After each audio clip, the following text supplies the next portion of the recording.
Imagine your family, your friends, and your master being killed by monsters.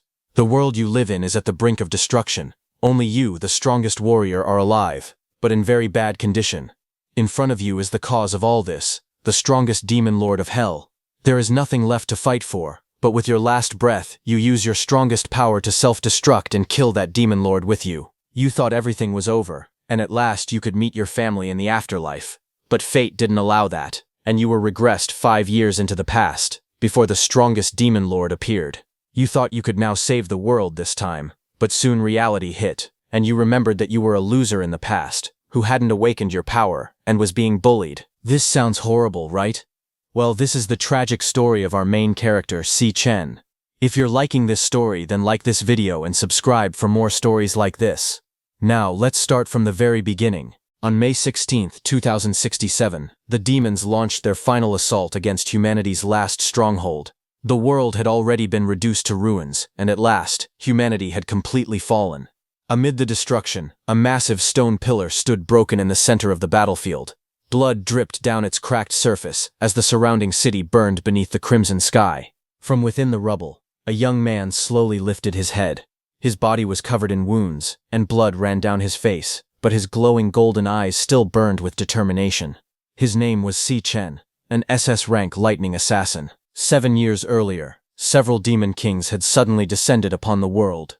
They led endless demon armies that swept across humanity with overwhelming force. Entire nations collapsed under their oppressive power, and countless humans were slaughtered without mercy. Among the demon kings, one figure stood above the rest, Demon King Lan Yue. Surrounded by flames and destruction, the terrifying ruler looked down on humanity with contempt. He mocked mankind's final hope, declaring that the entire human race was nothing more than worthless trash. Now, standing before the dying battlefield, the Demon King coldly declared that he would drain every final drop of his remaining life. Dark crimson energy burst from Demon King Lan Yue's claw, like a living vortex. Lan Yue coldly declared that Si Chen would become his food and transform into his strength. Streams of red energy shot out in every direction, wrapping around Si Chen's battered body like chains. The violent power surged endlessly, threatening to consume everything around him. But suddenly, Si Chen's eyes widened. A single thought echoed through his mind. No. Images of the people he cherished flashed before him one after another. His little sister, his comrades, his master. Every precious person he had cared about had already been taken away by the demons. Blood ran down the corner of his mouth as lightning slowly began crackling around his body. If it was for the sake of the people he had lost, he refused to fall there. Golden lightning suddenly exploded from Si Chen's body. Si Chen glared directly at Demon King Lan Yue, and declared that if humanity was destined to fall, then he would drag the Demon King down with him. At that moment, he activated his SS-rank ultimate skill, Terminus Light. A massive sphere of radiant energy formed behind him like a miniature sun. Even Demon King Lan Yu was stunned. For the first time, fear appeared in his crimson eyes as he realized something was wrong. He tried to move, but his body would not respond. The lightning surrounding Si Chen had completely locked him in place. Bathed in endless light, Si Chen's expression became calm and emotionless. Lightning crawled across his face and body as memories slowly surfaced within his mind. Fragments of his past flashed before his eyes like shattered glass. He remembered his little sister, injured and trembling in the rain. Then another memory appeared, his master standing before him. Another memory flashed of his family's peaceful life long before the world fell apart. As the endless light swallowed everything around him, Si Chen quietly thought that perhaps he would finally see them again soon. But deep inside, regret still remained. He blamed himself for not being strong enough to protect the people he loved. Bathed in blinding lightning, Si Chen stared silently into the collapsing battlefield. If only he had been a little stronger, maybe things could have ended differently. Even as the overwhelming power of Terminus Light consumed the battlefield, Demon King Lan Yue still roared arrogantly, declaring that humans were nothing more than an inferior race. Yet his voice was gradually drowned out by the endless sea of light. At that moment, a single desperate wish filled Si Chen's heart. If only he could return to the past before that monster dungeon had ever been discovered. If only he could stop the very first Demon King from ever appearing in the human world. As that final thought echoed through his mind, the blinding light of Terminus Light expanded endlessly, swallowing the entire battlefield in pure white radiance. Everything around Si Chen began breaking apart beneath the overwhelming power. In that final moment, a painful thought echoed in his heart. If only he had been able to go back earlier, then maybe he would not have lost everything so quickly. But the next second, darkness suddenly consumed the endless light. Then faint rays of sunlight slowly appeared. Si Chen's eyes snapped open. His breathing was uneven as he stared blankly upward at the familiar ceiling above him. Warm sunlight poured quietly into the room, illuminating the small apartment. Confusion filled his expression as he slowly turned his head. He was lying on a bed. He sat up abruptly, staring around the room in disbelief. His golden eyes trembled slightly as an impossible realization appeared in his mind. He was alive. Si Chen slowly looked around the quiet room. Still unable to understand what was happening, he wondered where he was. He slowly walked toward the window and looked outside. The moment he saw the scene below, his eyes widened in shock. The campus medical hospital stood peacefully under the bright sky while students casually walked around, laughing and talking like normal people. Si Chen froze. The world was supposed to be destroyed. Humanity should have already fallen to the demons. Sweat slowly rolled down his face as he stared outside in disbelief. He could not understand where all these people had suddenly come from. It took him a long time to finally accept the truth. Somehow he had returned to the past, not just a few days or months earlier, but all the way back to his university days 10 years ago. As Si Chen stood there in shock, strange sounds suddenly echoed in his ears. A mysterious system-like voice appeared before him, and a glowing message floated in the air. The system announced that the fusion of the power of gluttony had been completed. Si Chen stared at the screen in disbelief. His breathing became heavier as countless memories rushed through his mind. He finally realized that he had truly gone back 10 years into the past. The date was May 16, 2157.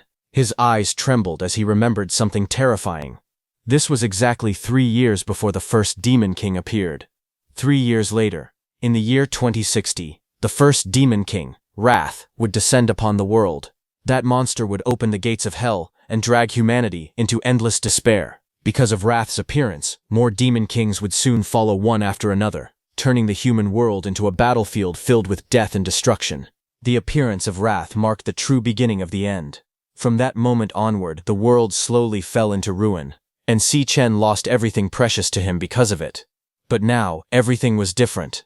He had returned to the past. As Si Chen looked at his hands, determination filled his eyes. He realized that this was his only chance to change fate. If he could defeat the first Demon King, Wrath, before it fully appeared, then he could stop the gates of hell from opening. If that happened, the endless disasters and the arrival of the other Demon Kings could all be prevented. At that moment, the glowing system screen was still floating in front of him. It continuously displayed the message that the power of gluttony fusion had been completed. Si Chen frowned in confusion. Ever since he opened his eyes, that strange screen had remained in front of him, refusing to disappear. Si Chen stared at the strange screen floating in front of him. A status window appeared, showing his name and different stats like strength, speed, stamina, luck, element, and mental power. Every stat was set to 100. He was completely confused. The screen looked exactly like the status windows from video games. Si Chen wondered if those were his current abilities. In his previous life, he had never seen anything like this before. Back then, he only fought using the awakened powers he had gained naturally. In this world, only 1 out of every 10,000 people could awaken special abilities.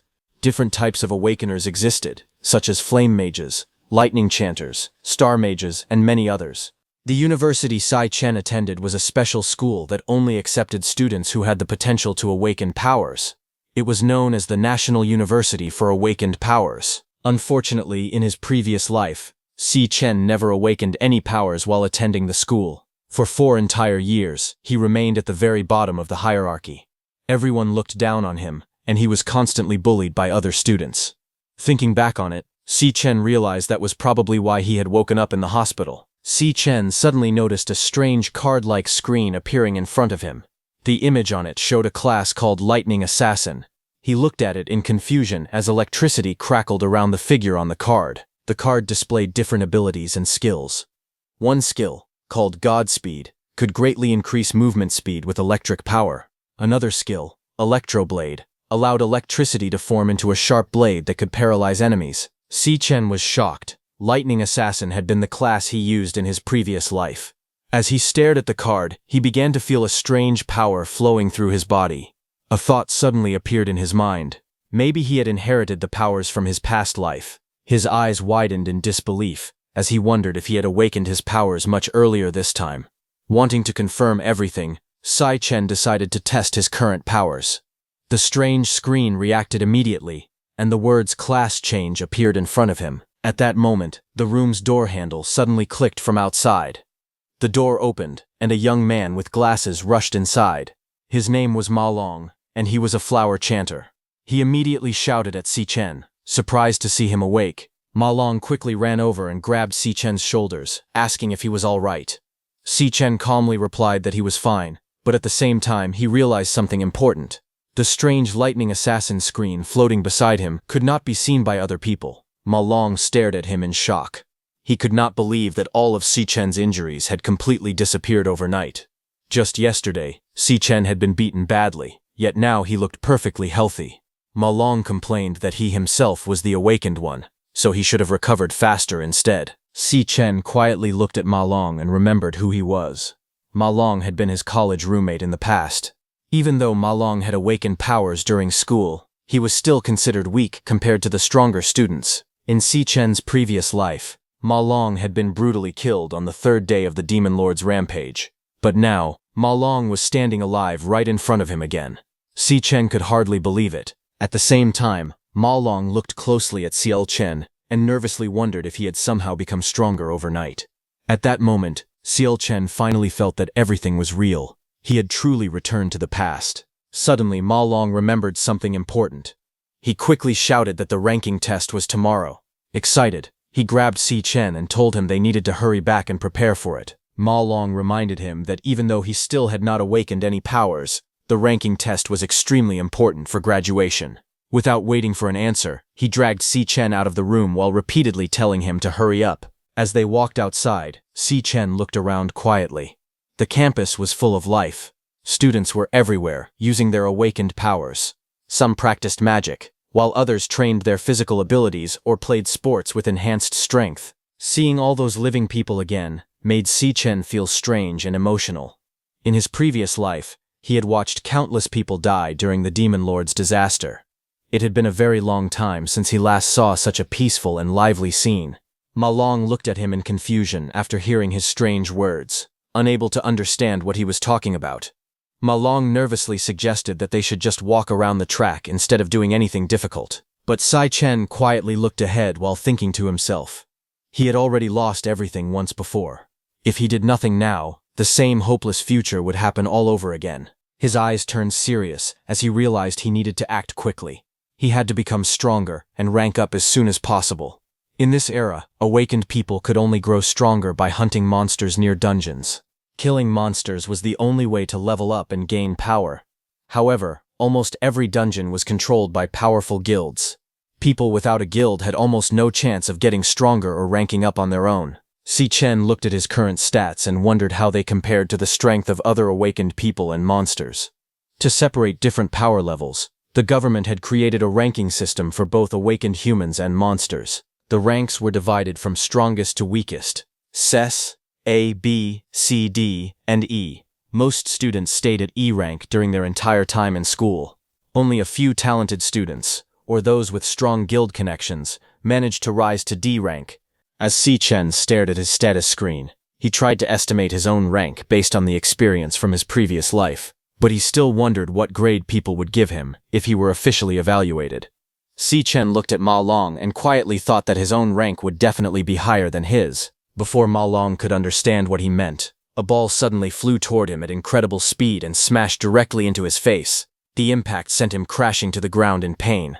It was a group of troublemakers sitting on the stairs that threw that ball. One of them greeted Si Chen and Ma Long with a mocking smile and commented that they had recovered pretty quickly. Ma Long's face immediately turned pale. He cursed under his breath and said that their luck was terrible because they had run into those guys again.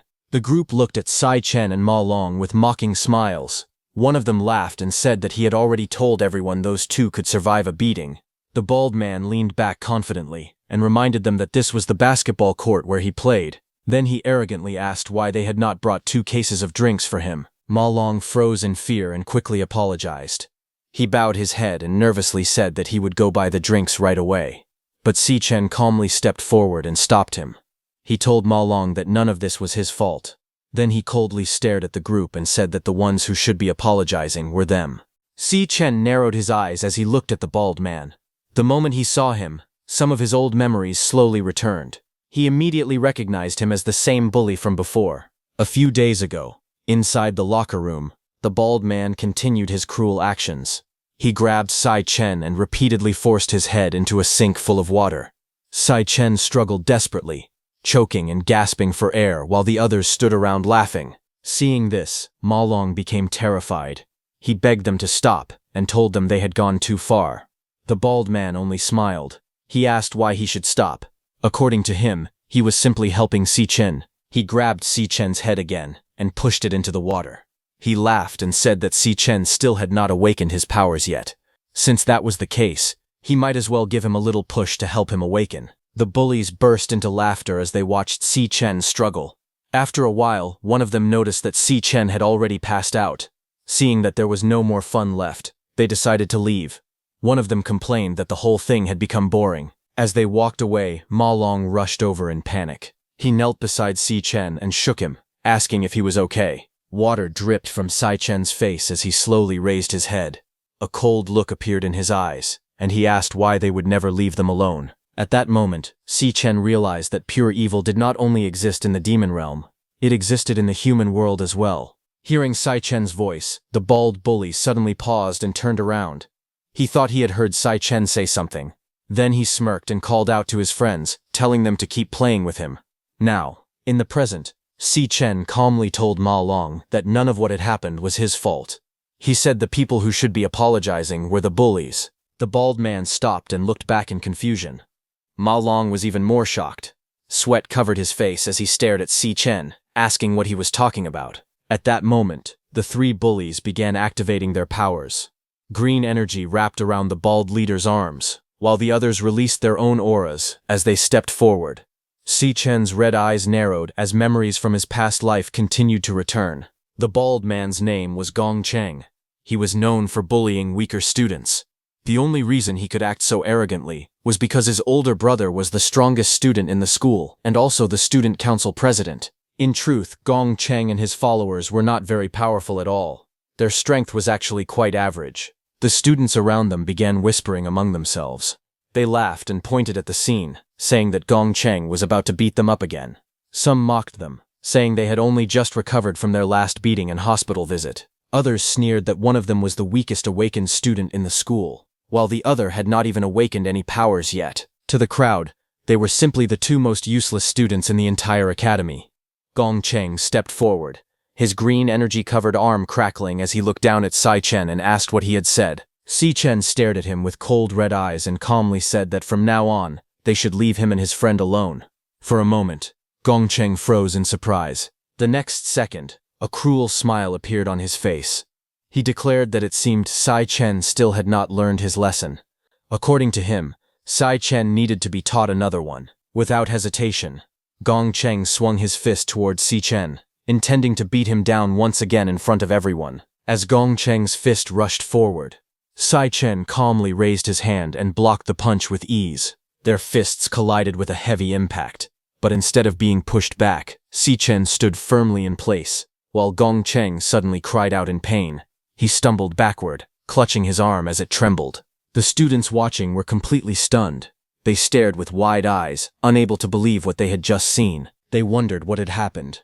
Some of them shouted in shock, asking if Si Chen had really blocked Gong Cheng's punch. Others could not understand how it was possible, since Si Chen had not even awakened his powers yet. They questioned whether their eyes were playing tricks on them. Gong Cheng gritted his teeth and glared at Si Chen. He angrily shouted that a weakling who had not even awakened dared to challenge him, but Si Chen's expression did not change. He looked at Gong Cheng coldly and said it was perfect. Then he calmly declared that he would try something new on him. At that moment, lightning began to crackle around his hand. A screen-like message appeared before him, showing that his class change was loading. As soon as the class change was completed, lightning burst around Si Chen's body. A status panel appeared before him. He had successfully become a lightning assassin. His attributes increased dramatically. His strength reached 200, while his speed soared to 300.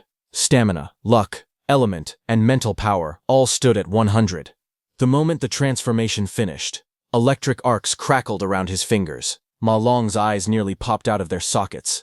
Stammering in shock, he asked when Si Chen had awakened.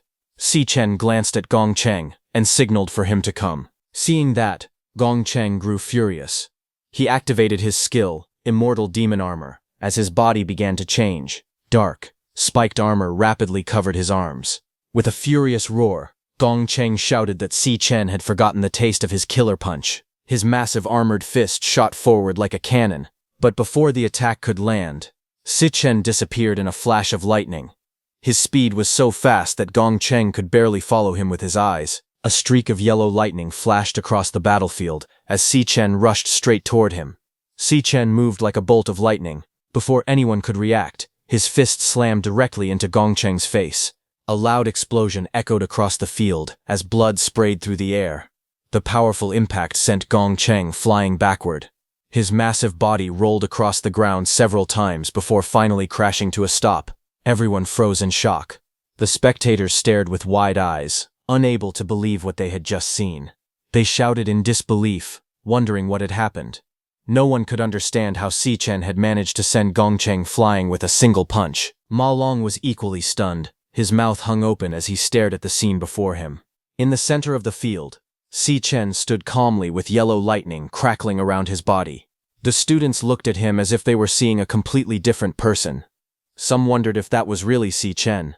Others questioned what was happening. Meanwhile, Gong Cheng slowly pushed himself off the ground. Blood dripped from his mouth as he glared at Si Chen. Breathing heavily, he cursed under his breath and said that Si Chen had caught him off guard. Then he turned toward his companions and angrily shouted, asking why they were just standing there and watching. The white-haired boy nearby was completely shaken.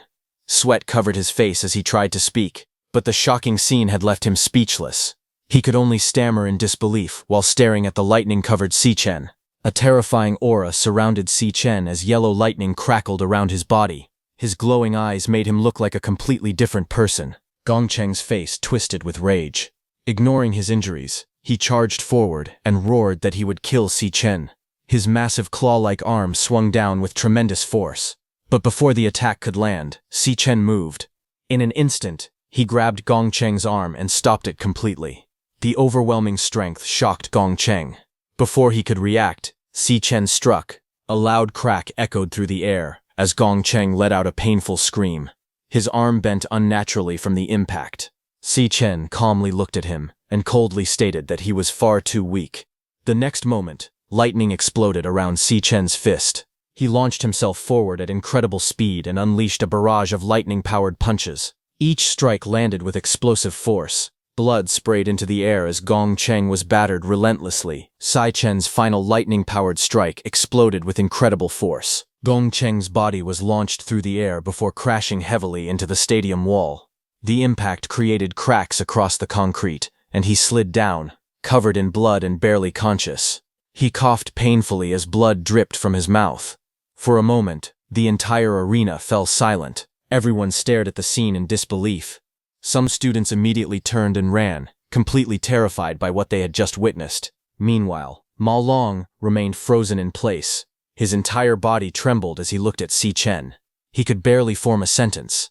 He stuttered, wondering when Si Chen had become so powerful. Looking up at Si Chen, the shocked spectators could not stop asking themselves the same question. When had Si Chen become this strong? After defeating Gong Cheng, Si Chen quietly began analyzing his situation. As of now, he had come up with a few rough conclusions. First, he confirmed that he could still switch to the Lightning Assassin class whenever he wanted, just like in his previous life. Second, even though the system showed that he was only level 1, his strength was far beyond that of an ordinary beginner. Judging from the battle, he was still powerful enough to easily deal with the weakest awakened individuals. That explained why he was currently stronger than an E-rank awakened. However, one thing remained unclear. Si Chen still had no idea what his true rank actually was. As he thought about it, another problem came to mind. He had clearly knocked Gong Cheng unconscious and won the fight. Yet when he looked at his status panel, all of his attributes remained exactly the same. Not a single stat had increased. Si Chen frowned slightly. Why hadn't his stats changed at all? A new thought suddenly appeared in his mind. Looking at the defeated Gong Cheng slumped against the cracked wall, Sai Chen slowly raised his hand. Lightning began crackling around his fingers as he created a thunder spear. As Si Chen raised his hand, crackling with lightning, Ma Long suddenly panicked. He hurriedly shouted for him to stop, asking what he was doing. The surrounding students were equally shocked. They stared at him in disbelief, afraid that he was about to finish off Gong Cheng. Ignoring their reactions, Sai Chen pressed the lightning spear against Gong Cheng. With his glowing eyes fixed on Gong Cheng, a thought appeared in Si Chen's mind. He wondered if the methods of gaining experience in this life were the same as they had been before. As lightning surged through his hand, Si Chen grabbed Gong Cheng by the neck and released a powerful electric shock. Just as he was about to continue his experiment, a calm voice suddenly interrupted him. A woman walked forward and reminded him that this was still a school. She smiled and pointed out that although Gong Cheng had started the trouble, he had already been punished enough. This woman was Ling Yu, the vice president of the student council. With a gentle smile, Ling Yu assured Si Chen that Gong Cheng would not bother him and Ma Long again. After hearing her words, Si Chen released Gong Cheng and let him fall to the ground. He glanced at Ling Yu thoughtfully. Sai Chen found it strange that the student council members were so eager to protect Gong Cheng. After all, he had never intended to kill him or seriously harm him. To Sai Chen, the whole situation felt suspicious, and he began to wonder why the student council cared so much about defending Gong Cheng. Si Chen watched Gong Cheng being carried away and felt satisfied with the result. He believed that if people like Gong Cheng were not intimidated properly, they would only continue causing trouble in the future. His plan had clearly worked. Nearby, Gong Cheng's underlings peeked out from behind a wall. Their faces were pale with fear. They whispered among themselves that Si Chen had looked terrifying during the fight. They agreed that it would be best not to provoke him again. Some of them could hardly believe what they had seen. They wondered if that powerful person was really Si Chen. After all, Si Chen and Ma Long had always been known as the weakest students in the entire school. Without paying attention to the rumors, Si Chen simply told Ma Long that it was time to leave. Ma Long hurried after him without hesitation. As they walked away, Ling Yu watched their backs with a faint smile. She quietly repeated the words, "the weakest losers," to herself, clearly finding the description amusing. Later that night, inside the men's dormitory, Ma Long was still trying to explain everything to the other students. Waving his arms excitedly, he insisted that Si Chen had truly awakened. He repeatedly told them that Si Chen was not only awakened, but had become an incredibly powerful lightning assassin. Ma Long excitedly told everyone that Si Chen had pinned Gong Cheng to the ground and beaten him badly. According to Ma Long, nobody would dare look down on them anymore after seeing that fight. One of their roommates listened with a bored expression. His name was Shang Zuo, an E-rank flame mage. After hearing the story, he simply asked where Si Chen was now. Ma Long hesitated for a moment before replying that Si Chen had gone out for a run. The moment Shang Zuo heard that, he grabbed Ma Long in disbelief. He shouted that it made no sense. If Si Chen was really that powerful, why would he need to go running? Since when did awakened people need to train like that? Watching the scene from his computer desk was another roommate, Shang Yu, an E-rank flower chanter. Shaking his head, Shang Yu commented that it looked like Ma Long had taken too many hits to the head. In the background, Shang Zuo continued trying to snap Ma Long back to reality. Finally, Shang Zuo pointed out what he believed was undeniable proof. He explained that there was a reason the four of them had been assigned to the same dormitory room. According to him, all four of them had received the worst test scores in the entire grade. To Shang Zuo, that was an irrefutable fact, making Ma Long's unbelievable story even harder to accept. Shang Zuo proudly continued his speech. He declared that he had ranked 4th from the bottom in the entire grade. To him, that made him the strongest person in their dorm room. A small flame appeared in his hand as he confidently explained that everyone could only awaken one class in their lifetime.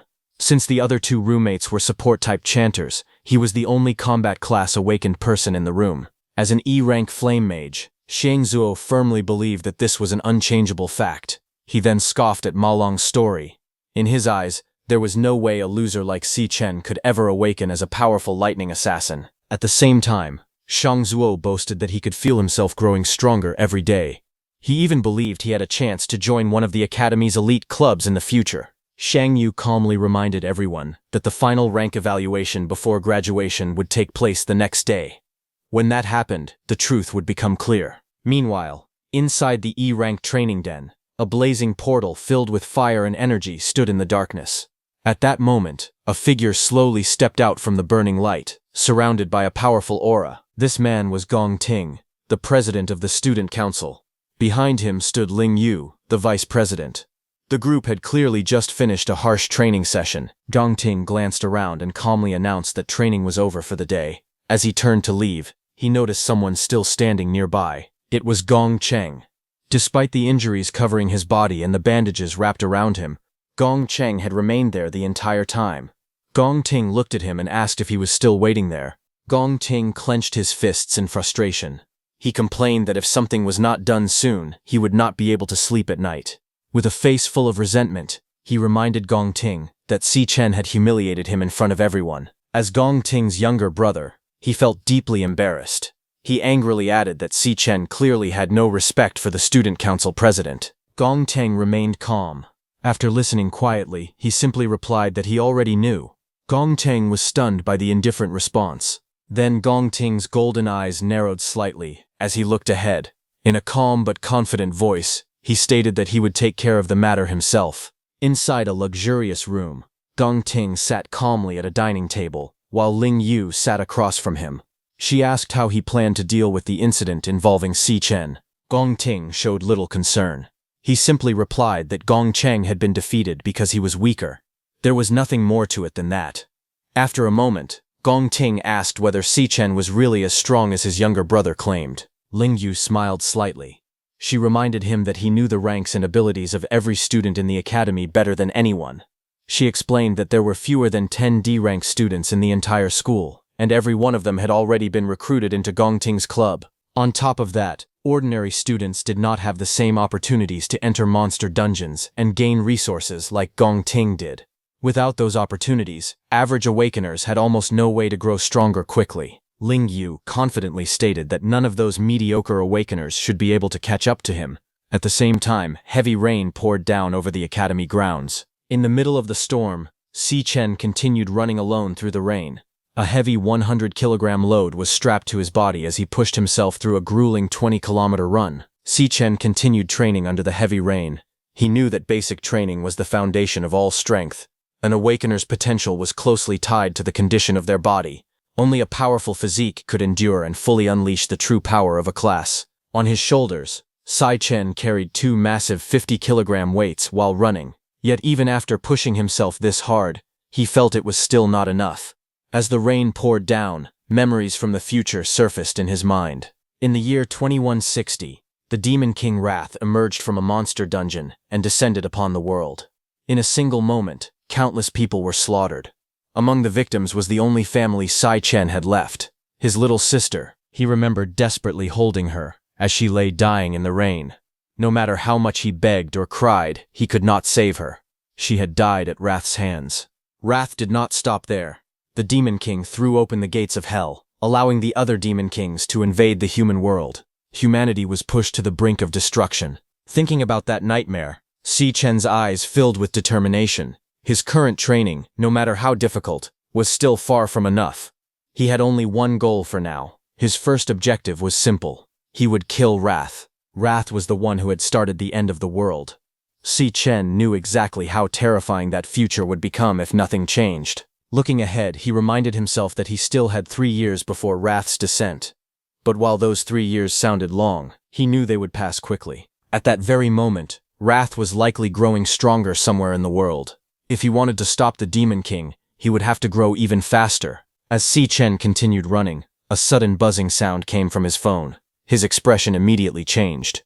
The screen lit up, showing an incoming call. It was from Si Yun. Seeing his little sister's name appear on the screen made his heart skip a beat.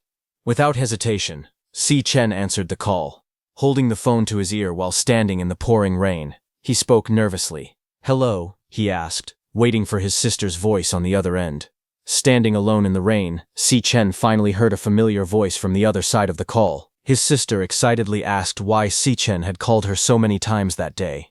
She explained that she had been participating in a competition, and her phone had run out of battery. She had only just returned to the dormitory and plugged it in. Then she laughed and told him some good news. If she won the competition, they would finally be able to pay off all their overdue rent. Hearing those words, Sai Chen fell silent. In that ruined future, he had prayed countless times for a miracle. More than anything, he had wished for a chance to start everything over again. And now, that impossible wish had come true. Rain continued to pour around him as his sister noticed the weather and asked if it was raining where he was. Confused by the silence, she asked why he was not saying anything. A faint smile appeared on Si Chen's face. He had already made up his mind. Even if it cost him everything, he would change the future. Even if he had to walk through endless suffering and descend into a living hell, he would stop the tragedy from happening again. Finally, he answered softly, telling her it was nothing. His eyes trembled slightly as emotions surged through his heart. After a long pause, he admitted the truth. It had simply been so long since he had heard her voice. His sister was confused and asked what Si Chen was talking about. After all, they had spoken only 2 days ago. She cheerfully added that once the competition was over, they would see each other again soon. Then she told Si Chen to wait for good news before happily ending the call. As the call ended, Si Chen stood silently in the rain. Water streamed down his face, while his red eyes stared into the distance. For him, everything had truly started over. Without hesitation, he resumed his training. Even though his body was already exhausted, he forced himself forward and decided to run 3 more laps. He had to become stronger than ever before. Only by growing as fast as possible could he protect the people and things he treasured most. Later that night, Si Chen returned to the dormitory. 8 hours had passed since he had returned to this era. Little by little, he was becoming accustomed to his younger body. Standing beneath the warm shower, he carefully examined himself. His current physical abilities were still weak compared to what he once possessed. However, this body was far younger and had far greater potential for growth. After drying off, Si Chen turned his attention to the most urgent problem. If he wanted to level up and become stronger, he needed to enter a demon den and hunt monsters. The problem was that every demon den was controlled by powerful guilds. The guilds had a complete monopoly over those places.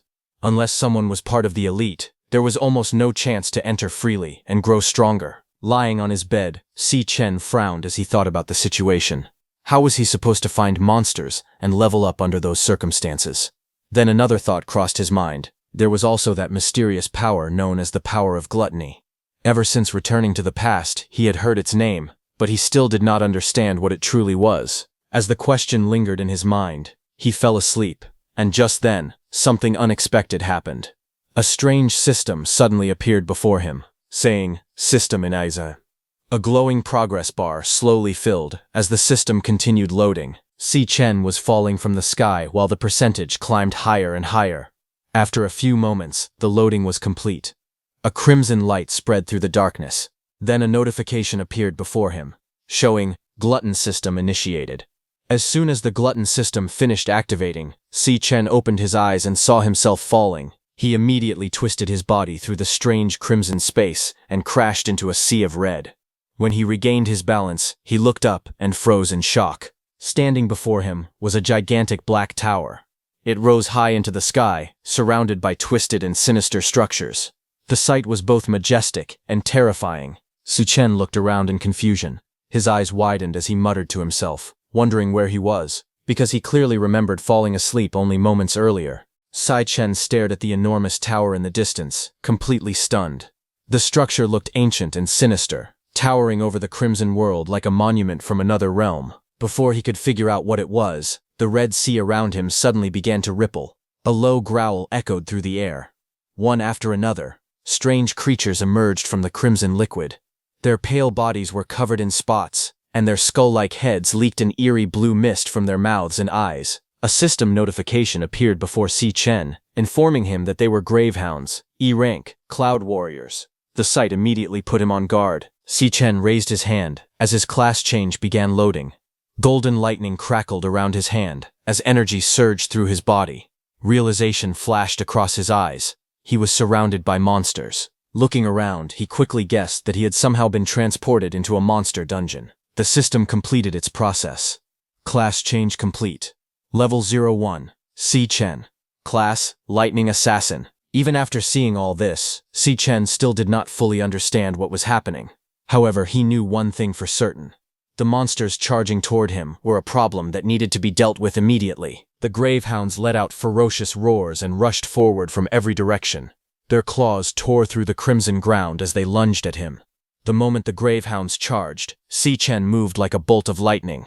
Yellow sparks crackled around his body as he activated his powers. In an instant, he flashed past the first monster. A bright streak of lightning cut through the air, and the gravehound's body split apart. Blood sprayed across the crimson ground as the beast collapsed. A notification immediately appeared, informing him that he had acquired 3 gravehound fangs. Without slowing down, Si-Chen rushed toward the remaining monsters. His movements were so fast that the gravehounds could barely react. One slash after another tore through their bodies. More notifications appeared, showing that he had acquired 3 more gravehound fangs.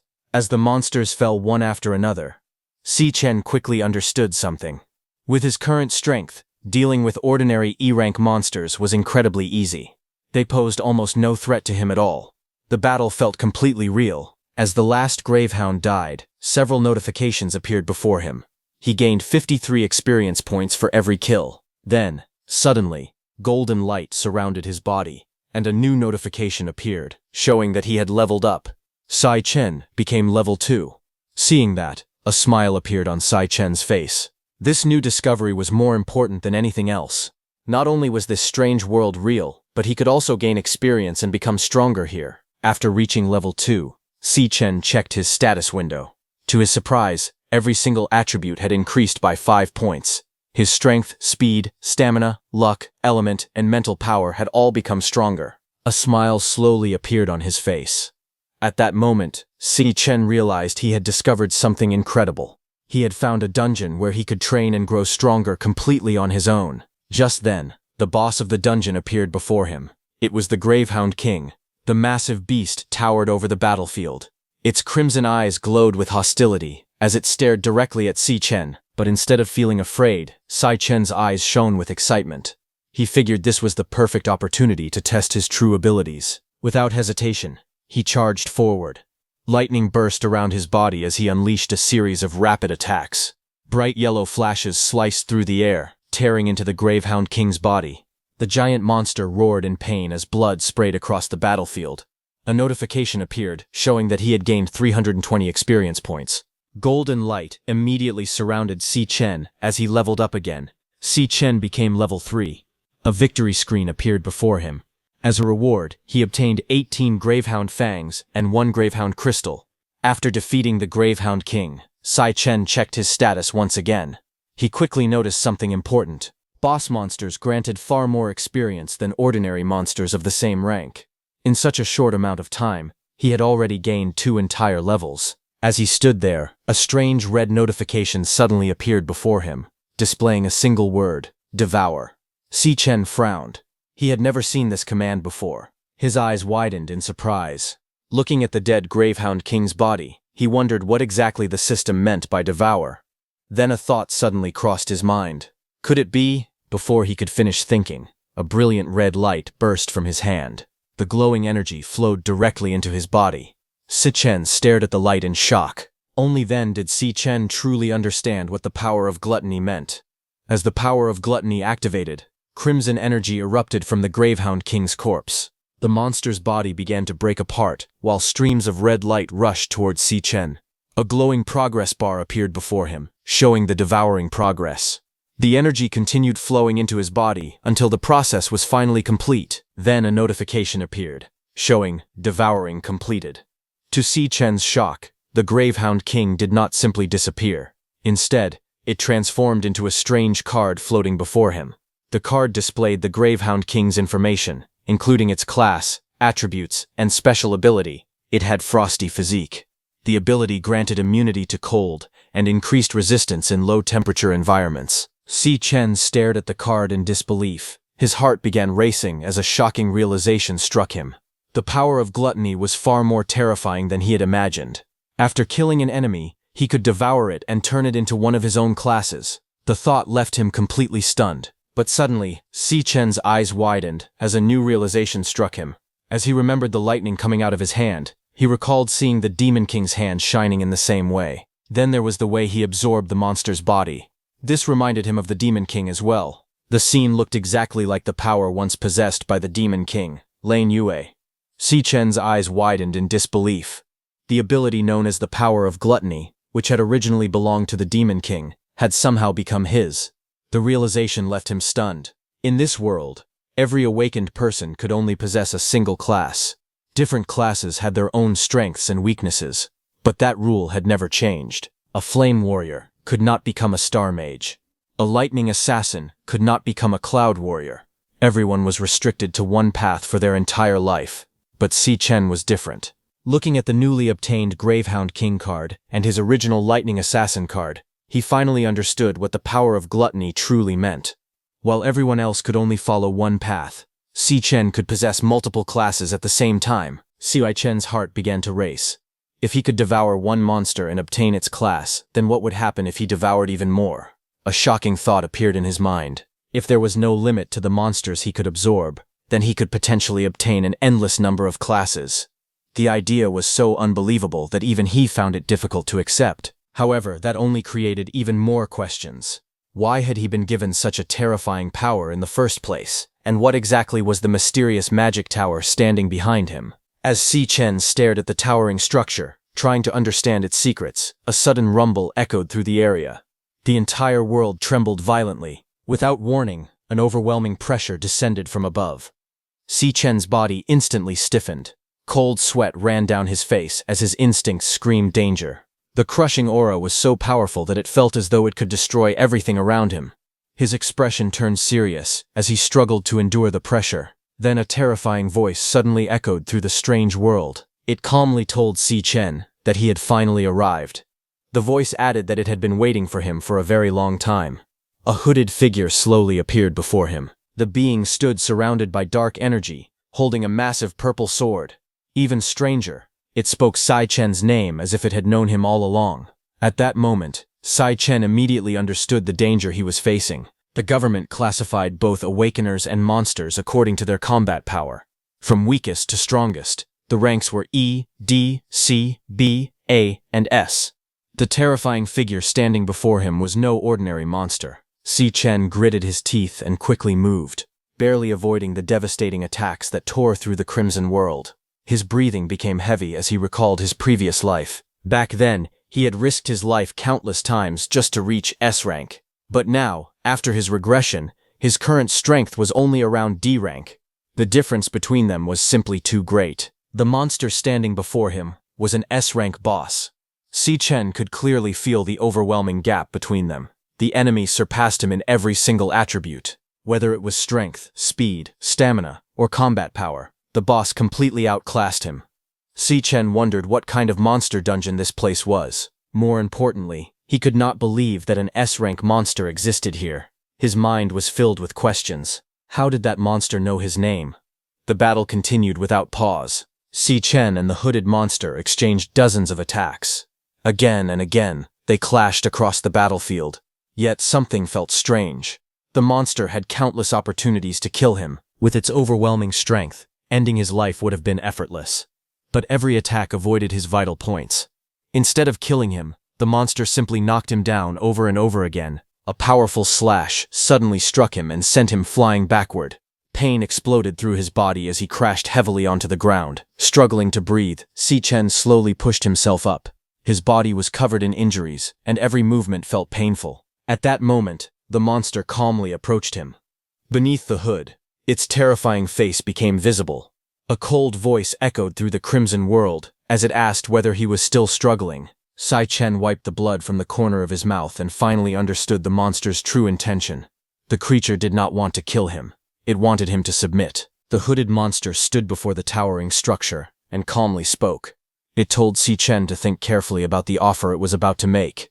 It asked whether he would stay there and guard the Tower of Darkness by its side. The monster added that opportunities like this did not come often. But Si Chen's answer was immediate. No matter what happened, there was no way he would remain trapped in that hellish place. The moment those words left his mouth, a terrifying slash flashed through the air. A purple blade cut straight across his body. Blood exploded outward as Si Chen's eyes widened in shock. The attack had struck him before he could even react. The monster slowly lowered its weapon and looked at him coldly. It asked if he truly believed it would not kill him. Then it revealed the reason for its patience. The creature said that it had only tolerated him for so long because he was the first and only person who had ever managed to reach that place. Purple energy suddenly burst from the dead monster on the ground. Strange flames and lightning-like currents spread through the crimson world as the hooded monster released even more of its terrifying power. The creature looked at Si Chen and said it would ask him one last time. At the same time, its strength and stamina continued to rise. The entire area shook violently. Massive rocks floated into the air as its overwhelming aura crushed everything around it. Then the monster gave Si Chen a final choice. He could stay there and serve by its side, or he could be completely destroyed. Facing the impossible pressure, Si Chen remained silent for a moment. Yellow lightning crackled around his body as determination filled his eyes. Finally, he made his choice. There was only one answer he could give. He chose to kill the monster. With a furious roar, Si Chen exploded forward like a bolt of lightning, but the monster simply laughed. To it, Si Chen's desperate attack was nothing more than a joke. The creature mocked him as countless giant rocks and waves of purple energy surged forward, crashing through the battlefield with unstoppable force. Si Chen pushed his body to the limit and charged forward again. Golden lightning exploded around him as he rushed toward the S-rank boss at incredible speed. This time, however, he was not attacking blindly. After exchanging countless blows with the monster, Si Chen had finally discovered its pattern. He realized that before every swing, the monster needed a brief moment to gather strength. The delay lasted only 0.4 of a second, but for someone as fast as him, that tiny opening was enough. Si Chen focused completely on the monster's movements. By watching the angle of its wrists, he could predict where the blades would travel. As the purple blades came slashing toward him, Si Chen instantly read their trajectory and dodged at the last possible moment. Golden lightning flashed across the battlefield as Si Chen slipped past the attack. More importantly, he discovered something even better. After every strike, the monster needed another brief recovery period of 0.2 of a second before it could attack again. He realized that if he timed everything perfectly and struck during the monster's brief opening, he could attack while it was completely defenseless. Golden lightning gathered around his weapon as he activated Electroblade. In an instant, Si Chen's attack pierced straight into the monster's chest. Lightning exploded outward, flooding the S-rank boss's body with electricity. Si Chen knew very well that a D-rank awakened like him could never kill an S-rank monster with a single attack. However, that was never his goal. Electroblade had the power to condense electricity into a blade, greatly increasing its damage and giving it a chance to paralyze enemies when it struck a vital point. The attack worked. The monster's body froze as paralysis spread through it. Si Chen immediately poured everything he had into the strike. If the paralysis lasted even a few seconds, that would be enough. For the first time, he finally managed to create some distance between himself and the terrifying monster. Without wasting a single moment, he activated his second skill, Godspeed. A powerful electric current surged through his body, increasing his speed many times over. Si Chen shot across the battlefield like a bolt of lightning. His eyes burned with determination. This was the chance he had been waiting for. A few seconds were all he needed to escape. While fighting the monster, he had secretly been observing the entire area.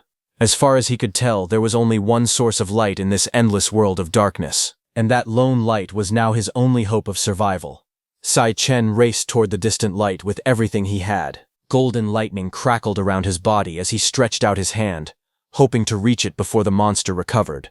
But just as he was about to reach it, something unexpected happened. The light suddenly vanished. The ground exploded as the monster rose from the red smoke. Purple energy burst around its body, and its voice echoed through the empty space. It calmly told him that the light he had chased was only an afterimage. The exit he was looking for had never existed. This place was not a normal monster dungeon. The creature sounded amused. It said that it was impressive how quickly he had found a flaw in its technique. It found him interesting. Even in the depths of despair, the monster said, Si Chen was still able to stay calm, study the situation, and risk his life for even the smallest chance of survival. Dark energy twisted and gathered as the monster revealed its true form. A terrifying figure stood there, surrounded by purple flames and shadows. It was called the Abyssal Fiend, a star warrior. Seeing that form, Si Chen's eyes widened in shock. He had seen that shape before. It was the same presence he had once seen on the Demon King, Lan Yue. In his previous life, his final battle had been against Lan Yue. He remembered that fight clearly. During the battle, Lan Yue kept switching between many powerful classes. One moment, He fought like a dragon made of ice, moving at incredible speed. The next moment, he changed again, using different powers and overwhelming attacks.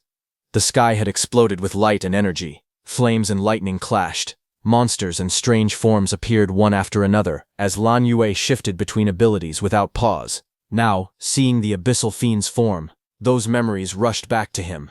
The power, the presence, the way it felt, it was the same. Just like before, when he faced the Demon King Lan Yue in his final fight, he clearly remembered that one of Lan Yue's forms looked exactly like this. The horned figure standing before him, covered in dark armor and purple flames, was the same as the one from his past life. That could only mean one thing. At some point, this being must have been devoured by Lan Yue's power of gluttony. And now, that same power of gluttony had merged with his own body. A shocking thought crossed his mind. Could this place be inside him? He stared at the tall, strange tower rising from the red ground, facing the abyssal fiend across the silent space. The monster watched him closely and said that he was impressive. Not only could he stay calm under heavy pressure, but he also had a sharp mind. It declared that he had proven himself worthy of everything in this place. Si Chen was shocked when the demon said that everything here belonged to him. Then a golden key appeared in the air. It shone brightly. It was called the Time Rift Key. It was an SS rank item. It was the only key that could open the gates of the Tower of Darkness. The demon explained that this was the key to the Tower of Darkness. He then said that Lan Yue had devoured countless vicious demons. The strongest among them were sealed inside that tower. The demon told him to devour them and grow stronger. He said that Si Chen should turn all of them into his own strength. As he passed the key to Si Chen, a system message appeared, saying that he had acquired one Time Rift key. Holding the shining key in his hand, Si Chen looked confused and asked why the demon was doing all this. He asked why the demon was even helping him. The demon answered calmly. He said that even among demons, there were differences in morality. He then revealed the truth. The Demon Kings had slaughtered his entire clan because of their own greed. The demon said that he had been waiting a long time for a chance to take revenge on the Demon Kings. He felt lucky that this chance had finally come. He said that the Demon King was right. Si Chen was the only hope, the only one who had a real chance to succeed. Hearing this, Si Chen looked confused and asked who he was talking about. The demon did not answer directly. Instead, he said that all the answers were inside the Tower of Darkness. He told Si Chen to go there and find the truth for himself. Then the demon told him to take his powers and seek revenge against the Demon Kings. Hearing that, Si Chen was shocked and repeated his words, unable to believe what he had just heard. The demon continued speaking. From this moment on, he said, Si Chen must become unstoppable. He must open the gates of the Tower of Darkness and devour everything inside it. The demon warned him that the demons inside the tower would not show him the same mercy he had shown. They were the most cunning and ferocious demons in existence. He said Si Chen would have to endure everything. He would have to conquer them all. He declared that Si Chen alone must rise to the very top of the world, and only after that must he devour every single Demon King. As the demon's body began to break apart and fade away, he said that only someone like Si Chen was worthy of holding his powers. In the end, the demon's remaining energy gathered and flew toward Si Chen. The power entered his body, and a strange energy started to form in his hand. A message appeared in front of him, showing that the devouring process had begun. The next second, a bright golden light surrounded Si Chen as another message appeared before him. He had leveled up to level 10. The system declared victory and rewarded him with 2 fiendish nether bones. Si Chen lowered his eyes and calmly said that he understood. He promised that he would carry on the will that had been entrusted to him. Then another message appeared. The devouring process was complete. A new card appeared before him. It was the Abyssal Fiend. It showed its rank as Star Warrior and displayed its abilities. It could absorb stamina and strength from nearby corpses to increase its own power. It could also control gravity in 3 stages to crush its enemies. Si Chen raised his hand and swore that he would make them pay with their blood. The next second, everything turned black. A loud voice shouted for everyone to get up and hurry, saying that they could not be late and had to wear their uniforms. Si Chen slowly opened his eyes. He found himself lying in his dorm room bed. Looking around in confusion, he realized that he was back in the dorm room. Si Chen looked down at his body and pulled his shirt aside. He was shocked to see that all his wounds were completely healed. He wondered if everything that had happened was just a dream. But then his system screen appeared. It clearly showed his name, Si Chen, and that he was level 10. All his stats, strength, speed, stamina, luck, element and mental, were at 150. He also saw the skill cards and items he had gained, including the Abyssal Fiend, that proved it was not a dream. Everything had really happened. He realized that he had reached level 10 in just one night. He began to wonder what rank that would place him in. At that moment, Shang Zuo called out to him. He leaned over and joked that someone had been bragging about how strong Si Chen had become last night. He teased him, asking if he was trying to take his spot as the top dog in the dorm. Then he urged him to hurry up, saying that the rank assessments were about to start. He wanted to see how good Si Chen really was. Hearing that, Si Chen just looked at him with calm red eyes. Outside, Shang Zuo confidently ate his bread and explained that even though everyone in their dorm was E rank, each rank was divided into 3 tiers: low, mid, and high. He proudly said that the others were just low-tier E rankers, while he was a mid-tier E ranker. He added that there was a huge power gap between each tier. Because of that, he claimed he could easily defeat 10 of them at once. He even bragged that since he had not been tested in 2 years, his rank might have increased again. Si Chen walked behind him silently with the others, saying nothing. Then Ma Long told Si Chen that when it was his turn he should go all out. He suggested that if Si Chen managed to reach D rank, it would shock everyone. Si Chen lowered his eyes slightly and repeated the words in his mind. A D rank was not a big deal to him. Soon they arrived at the assessment area. The sound of chatter filled the air as students gathered outside. Sang Zui looked around in shock and said he could not believe that everyone was already there. On the big screen in front of the school building, it read, National Awakener University Ranking Assessment Ceremony. But suddenly, noise came from the side. Some students were being pushed around near the entrance. A silver-haired boy forced his way forward, telling others not to touch him and to get out of the way. Someone gasped and said those were Gong Cheng's minions. Another student whispered that they should stay away from them. The silver-haired boy walked in with a dark expression, his eyes cold and threatening. Seeing him, Shang Zuo froze in fear and realized they were looking at them. He was scared of being beaten again, but this time, Si Chen stood quietly behind them, calm and silent, looking at the silver-haired man. 2 of Gong Cheng's men froze in shock when they saw Si Chen. Their faces turned pale and were covered in sweat. One of them tried to speak, but his voice trembled. Then they both quickly bowed and shouted respectfully, calling him Si Chen, Sir. Shang Zuo and Shang Yu were stunned. They could not believe what they were seeing. The same men who had been acting so arrogant just moments ago were now extremely polite to Si Chen. Shang Zuo wondered why they were being so respectful to him. Ma Long crossed his arms proudly and told them that he had really been telling the truth. Meanwhile, Si Chen did not react much. He simply turned and walked away calmly, as if nothing had happened. But then, from behind him, someone called out loudly. Si Chen slowly lifted his eyes, his red gaze sharp and steady. A tall man with gray hair and a relaxed smile stepped forward. He said he had heard that someone had gotten into a fight with Gong Cheng yesterday. His name was Cheng Di, a student council officer. He looked at Si Chen and asked if he knew that Gong Cheng was the younger brother of their great student council president, Gong Ting. Shang Zuo and the others were shocked. They whispered that it was really Cheng Di from the student council. They knew that he was not only the president's loyal follower, but also a powerful D ranker. Shang Zuo began to sweat and wondered what someone like Cheng Di could possibly want with Si Chen. He also felt that something about the situation seemed strange. Cheng Di leaned closer to Si Chen with a smile. He said he had an excellent sense of smell and could always detect the scent of a true powerhouse. But after staring at Si Chen for a moment, his smile twisted. He said that all he could smell from him was the stench of a loser outcast who would never amount to anything. Hearing that, Si Chen leaned forward and asked Chan Di if he was a dog or something. Chan Di's face twisted in anger. He shouted, asking what Si Chen had just said, but before things could escalate further, a cold voice ordered him to stop.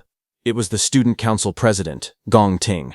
He walked forward with a calm and steady expression. He said that he had already thoroughly investigated the incident and determined that Gong Cheng was the one at fault. He added that it was only fair for Gong Cheng to face the consequences of his actions. Cheng Di immediately backed down and agreed respectfully, calling him president. But before leaving, Gong Ting looked at Si Chen silently for a moment, his golden eyes serious and unreadable. Si Chen also looked at him, his red eyes remaining calm and indifferent. Just then, an announcement echoed across the campus. The speaker asked for everyone's attention and declared that the assessments were about to begin. The students were informed that the evaluations would be conducted in the order of their student ID numbers. Each person was instructed to proceed to the stage in an orderly manner when their name was called. Gong Ting turned and said that it was time to go, adding that they should prepare for the ranking assessments. Inwardly, he thought that Si Chen did not seem like much of a threat. Behind him, Changdi grinned and responded cheerfully that he understood. From above, inside a high-rise building overlooking the campus, a woman was watching everything unfold. A tall man walked up to her and asked what had made her come to observe today's rank assessments, wondering if someone interesting had caught her eye. That woman was the vice president of the student council, Ling Yu. She smiled faintly as she held her teacup. She remarked that the assessments this time might be quite interesting. 1 hour later, the ranking assessments were still underway. An announcement rang out, stating that the next student up for the rank assessment was Xiang Zuo. His name appeared on the large screen along with his profile. From the crowd, Ma Feng shouted encouragement, telling him that he had this. Xiang Zuo stepped forward with a determined grin. He declared that it was time to see how strong he really was. He entered the specially designed monster dungeon where the assessments were conducted individually. Inside the artificial dungeon, a magical core pulsed steadily, cables stretching from it in all directions as it absorbed energy. The air hummed with a deep, rhythmic thump. The rules were simple. The Awakener had to unleash their full energy toward the magical core. With a fierce shout, Xiang Zuo gathered his power between his hands and released it in a blazing burst toward the core. Xiang Zuo's attack struck the magical core with a deafening boom. The entire artificial dungeon trembled as the core absorbed the blazing energy. It pulsed violently, cables twitching and vibrating as waves of power surged through them. A low buzzing sound filled the chamber as the magical core transmitted the energy readings through the cables to the external equipment. Outside, the machinery lit up and began processing the data. The system hummed steadily. Finally, the results were digitally displayed on the large screen. Shang Guzor's name appeared, and beside it, his rank was revealed. E rank, mid-tier. The recording was declared complete. One of the staff members noticed that the rest of the data had not appeared yet, and questioned it. In the crowd, Ma Feng clenched his fists, saying it was coming. Excitement rippled through him, and he shouted that the main event was about to begin. Beside them, Si Chen stood quietly, his red eyes fixed calmly on the screen. The system explained that besides the current ranking, the assessment could measure another important piece of data, potential. This potential represented the highest rank an Awakener could achieve in the future. Awakeners with high potential were more likely to receive attention from the government. The final result was displayed. Xiang Zuo's current rank was E rank, mid-tier. His maximum potential was C rank. Standing outside, he sighed in disappointment. He said that his rank had not improved at all in the past 2 years. He had truly hoped to reach D rank. An announcement called for the next student to step up for the rank assessment. Nearby, Ma Feng and Xiang Yu tried to comfort Xiang Zu, telling him not to worry and saying they would probably do even worse. Ma Feng added that he was not the only one who would fail to reach D rank and that they would all be in the same situation. Their results were also out. Xiang Yu had received E rank, low tier, with C rank potential. Ma Long had also received E rank, low tier, with C rank potential. Ma Feng told him that there were not many D-rank students at the school anyway, and there might not even be any new ones this year. But just then, the screen flashed once, saying that someone's current rank was D rank, low tier, and their maximum potential was B rank. Seeing that, Xiang Zuo's whole group froze in shock. Their faces turned pale. Disbelief spread through the group as they stared at the unexpected result. A student shouted in shock that it was the first D-rank promotion of the day. A female student came out, and the massive screen displayed that her current rank was D rank, low tier, and her potential was B rank. Then, a few moments later, Changdi's result appeared. His current rank was D rank, low tier. His maximum potential was A rank. Changdi stepped out confidently from the gate, adjusting his posture with a playful grin as murmurs spread through the audience. Nearby, Ma Feng and his friends stood in stunned silence. Ma Feng covered his face in disbelief, unable to process what he had just witnessed. This was already the 8th D-rank promotion so far. From above, 2 staff members observed the scene. One admitted that he could not believe there were so many talented D-ranks this year. The other agreed, explaining that even low-tier D-ranks were impressive for students with no combat experience. Typically, only 2 or 3 students reach D-rank each year. If things continued at this pace, this year's ranking assessment would truly become a spectacle. The announcement for the next student up for the rank assessment echoed. It was Gong Ting. He stepped forward calmly, adjusting his tie, his expression steady and composed as the crowd waited in anticipation. Someone from the crowd shouted in excitement that it was finally Gong Ting's turn. Whispers quickly spread among the students. They recognized him immediately. He was the student council president and also the heir to the Imperial Guild. Many called him the Chosen One, a man with countless titles under his belt. Standing calmly among the crowd, Si Chen looked at Gong Ting with no visible reaction. His expression remained steady. As the large screen displayed Gong Ting's name, rumors circulated that he had already obtained a D rank during his ranking assessment 2 years ago.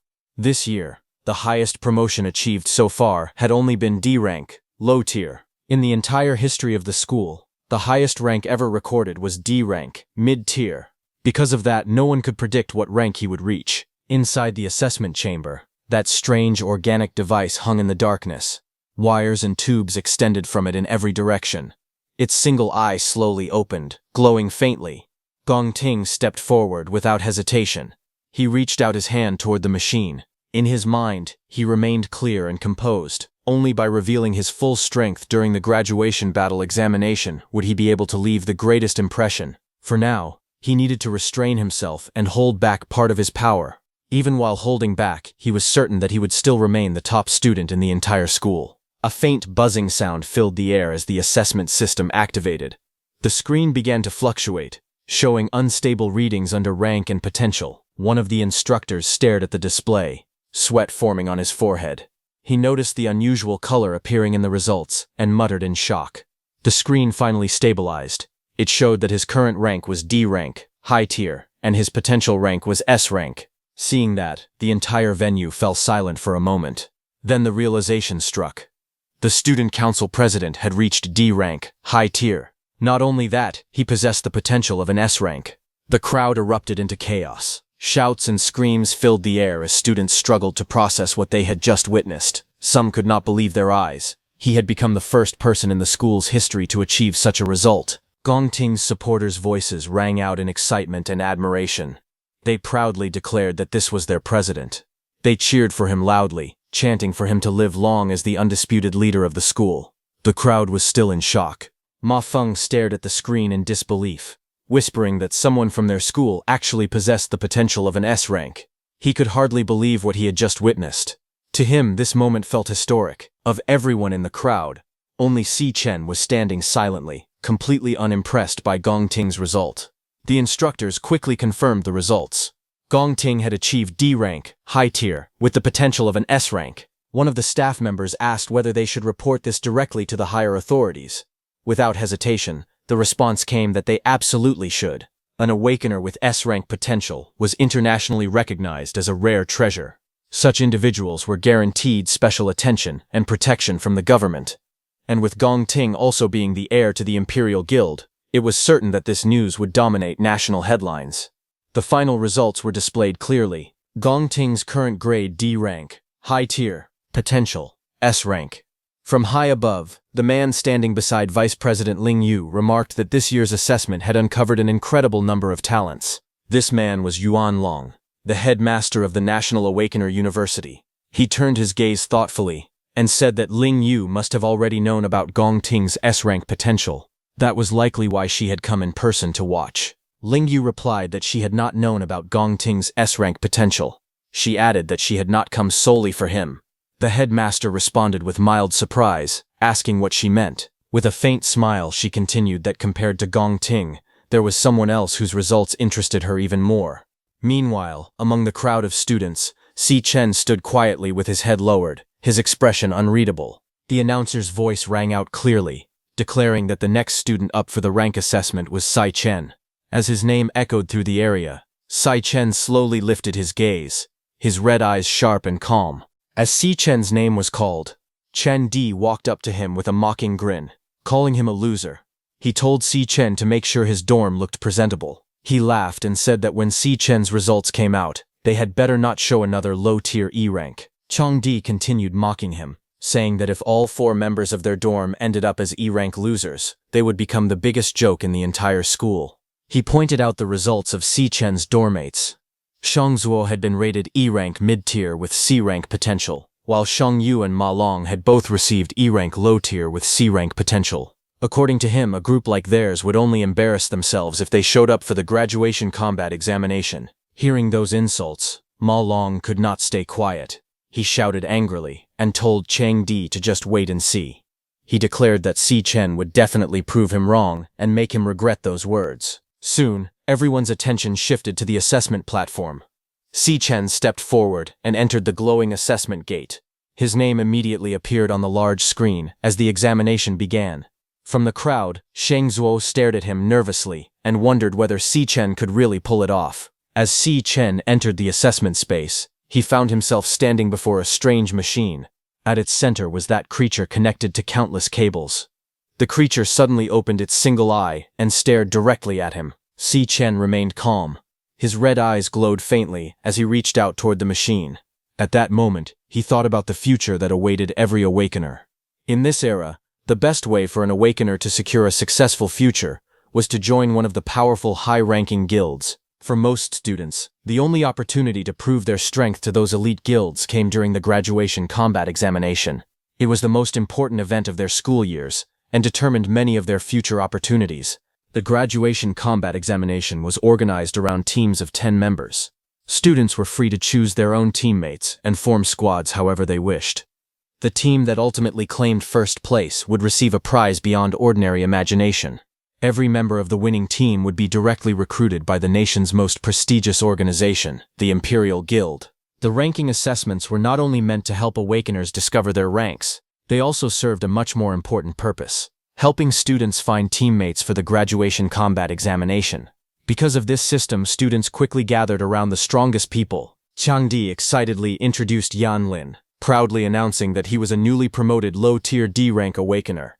The group was thrilled, believing that with him joining, their 10-person team was finally complete. They boasted that all 9 of the newly promoted D-rank students were already on their team. Once Gong Cheng joined as the 10th member, they were certain they would take first place in the graduation combat examination. This method made it easy for the strongest team to form. The students surrounded their leader, praising him and confidently declaring that he would be the team's MVP and lead them to victory. However, while the strongest gathered together, the weakest students were left behind. Shang Zuo, Ma Long, and the others stood apart from the crowd with gloomy expressions. In this world, the strong naturally stayed together, while the weak were ignored and gradually pushed aside. It was simply the harsh law of survival. As time passed, Ma Long became nervous. Adjusting his glasses, he wondered how long Si Chen had been inside the assessment chamber. Looking at the large screen, he noticed that nothing had changed at all. Si Chen's information remained blank. As the waiting dragged on, many students began to lose interest. Some laughed and mocked Si Chen, saying that he was probably so weak that the system could not even assign him a rank. Others believed the assessment was already finished and suggested returning to their dorms. Meanwhile, Gong Ting was preparing to leave. Chang Di confidently said that the remaining students were all useless anyway, so there was no point in waiting for them. Since their team was already full, he suggested they go celebrate with karaoke instead. Gong Ting agreed and instructed Chang Di to gather the rest of the team so they could leave together. At that exact moment, the assessment screen suddenly began to flicker. Strange lights flashed across the rank display, immediately drawing everyone's attention. A few seconds later, the result finally appeared. Si Chen's rank was revealed as high-tier D rank. The entire field instantly fell silent. The students who had been mocking him froze in shock. Shang Zuo, Ma Long, and the others stared at the screen with wide eyes, unable to believe what they were seeing. Then they shouted in disbelief that Si Chen had actually reached high-tier D rank. Shang Zuo jumped around excitedly, saying they had known all along that he was hiding his true strength. Gong Ting and his companions were stunned. Chang Di nearly lost his composure and shouted in disbelief upon seeing that Si Chen had achieved high-tier D rank. Meanwhile, inside the testing room, that eyeball-like magical core began pulsing rapidly. A system warning appeared, stating that an abnormality had been detected in the magical core and that the assessment result might be inaccurate. The system requested that the student undergo the test again. Seeing that, Si Chen remained calm. He realized that the previous test had only measured his normal body. He had not activated any of his special classes. Looking at his status screen, he saw that all of his attributes had reached 150 points at level 10. Based on that result, he estimated that a level 10 Awakener was roughly equal to a high-tier D rank. Curious about the true limits of his power, Sai-Chen decided to perform another test. He activated his class-changing ability, and a glowing message appeared before him. A moment later, the class change was completed. Si-Chen transformed into his powerful class, the Gravehound King. After seeing the transformation, Si-Chen calmly decided that his next step would be to test the strength of his current weakest class and see how the assessment system reacted. As Si-Chen continued the assessment, the ranking screen suddenly began to flicker and distort. The previous high-tier D rank result became unstable, and everyone watched nervously as the system recalculated his strength. A moment later, the screen changed again and displayed mid-tier C rank. The entire testing ground fell into chaos.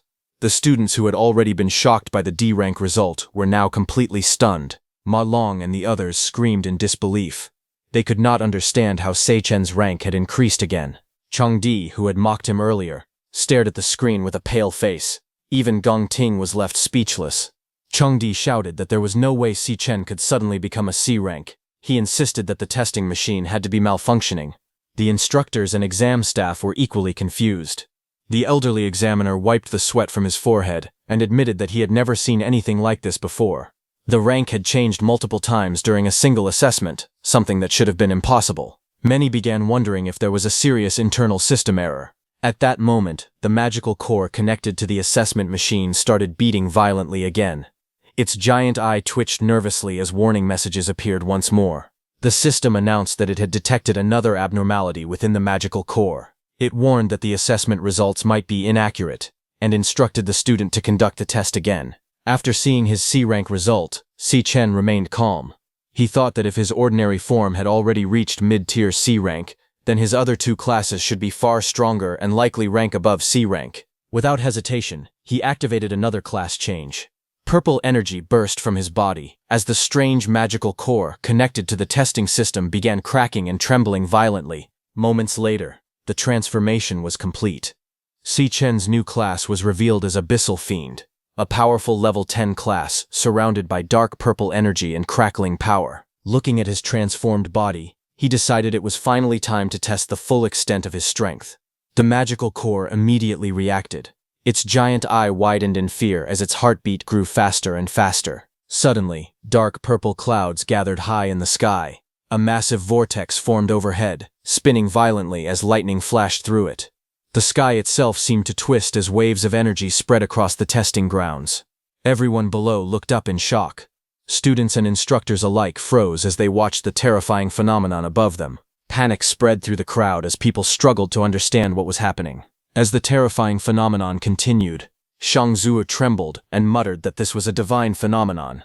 He felt certain that this day would be remembered in history. Looking at the chaos unfolding before them, he feared that their dormitory had produced a truly earth-shattering monster. Meanwhile, the assessment screen began malfunctioning even more severely. The rank and potential indicators flickered wildly.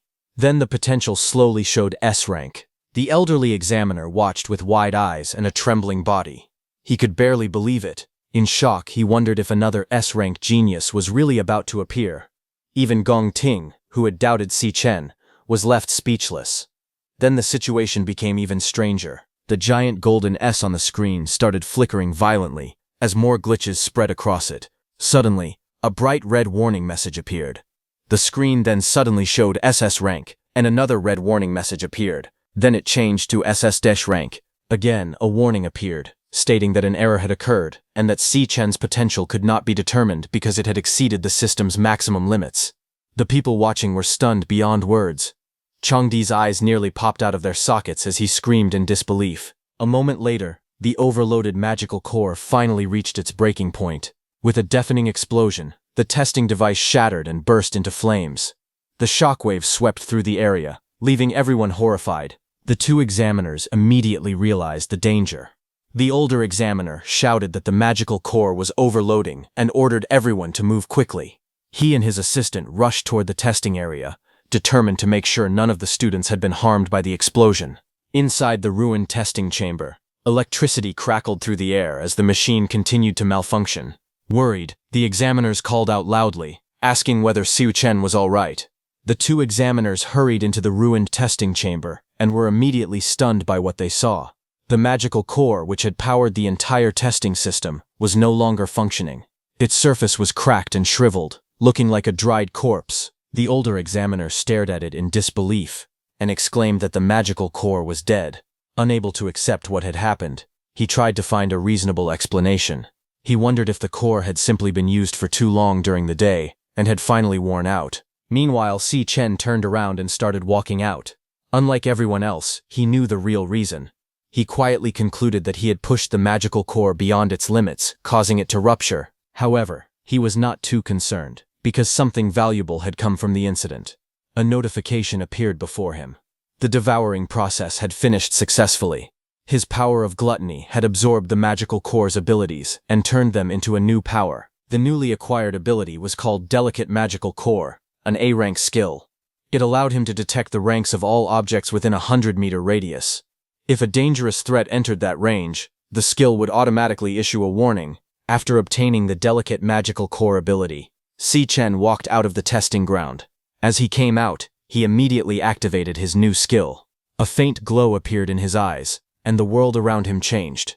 He could now see the ranks of everyone nearby displayed above their heads.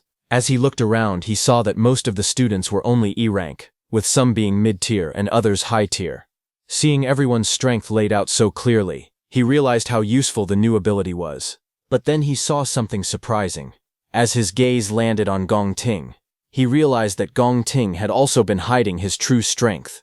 The ability revealed him as a high-tier C rank. Si Chen judged that while Gong Ting was stronger than most students, his overall talent was still fairly average compared to truly outstanding geniuses. Meanwhile, the two examiners had already come up with an explanation for the accident. Standing before the crowd, the older examiner awkwardly announced that the magical core had apparently suffered excessive strain and had sadly stopped functioning. Because of this unexpected incident, the assessment would have to be suspended temporarily. He further explained that Si Chen's ranking data might have been corrupted during the malfunction. The academy would report the incident to higher authorities for investigation. As for the remaining students who had not yet taken the test, they were instructed to return the following day. By then, a replacement testing facility would be prepared so the assessments could continue normally. While the crowd reacted to the sudden announcement, Si Chen came down from the stage. His friends immediately gathered around him. They completely ignored the academy's explanation and firmly believed the test results were real. In their eyes, the data could not be wrong. They excitedly declared that Si Chen was a true genius and asked what he wanted to eat to celebrate. Si Chen suggested returning to the dormitory together. However, before they could leave, Chang Di stepped forward with a sneer. He mocked Si Chen, saying there was no way someone like him could ever be a C rank, much less possess S rank potential. He insisted that the testing machine had obviously malfunctioned. Chang Di continued ranting without stopping. He accused Si Chen of damaging the magical core and trying to walk away without taking responsibility. He complained that because of Si Chen, the student council members would have to wait until the next day for their assessments. He even demanded to know how Si Chen planned to compensate everyone for wasting their time. As the insults continued, golden lightning began crackling around Si Chen's hand. His eyes turned cold, and an intimidating aura surrounded him. Inwardly, he grew increasingly annoyed and thought that the noisy man simply would not stop talking. For a brief moment, he even considered getting rid of him. Just as the tension was about to explode, Gong Ting stepped forward. He calmly told Chang Di that enough was enough and reminded him not to be so rude to a teammate. Chang Di froze in shock. He stared at Gong Ting in disbelief and repeated the word teammate, unable to understand what he meant. Gong Ting then turned towards Si Chen with a faint smile. He invited Si Chen to join his team. He explained that if they worked together, they could participate in the graduation combat examination as teammates. With their combined strength, he believed they could achieve the highest score in the academy's history. Saying that, he extended his hand towards Si Chen, who simply looked at him with his glowing red eyes. The students were stunned when they saw Gong Ting personally inviting Si Chen to join his team. Whispers quickly spread through the crowd. Everyone knew that being on Gong Ting's team almost guaranteed first place in the graduation combat examination. Cheng Di's expression immediately darkened.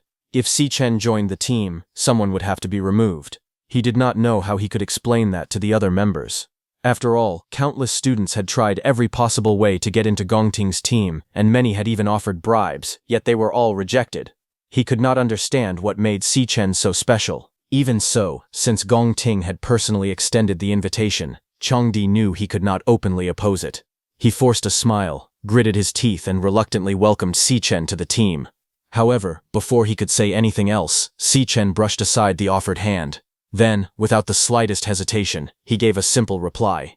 He was not interested. Changdi froze in shock when Si Chen rejected the invitation. Gong Ting's eyes widened, and he could hardly believe what he had just heard. Changdi shouted, asking Si Chen if he even understood what he was saying. Their team was the strongest in the entire school.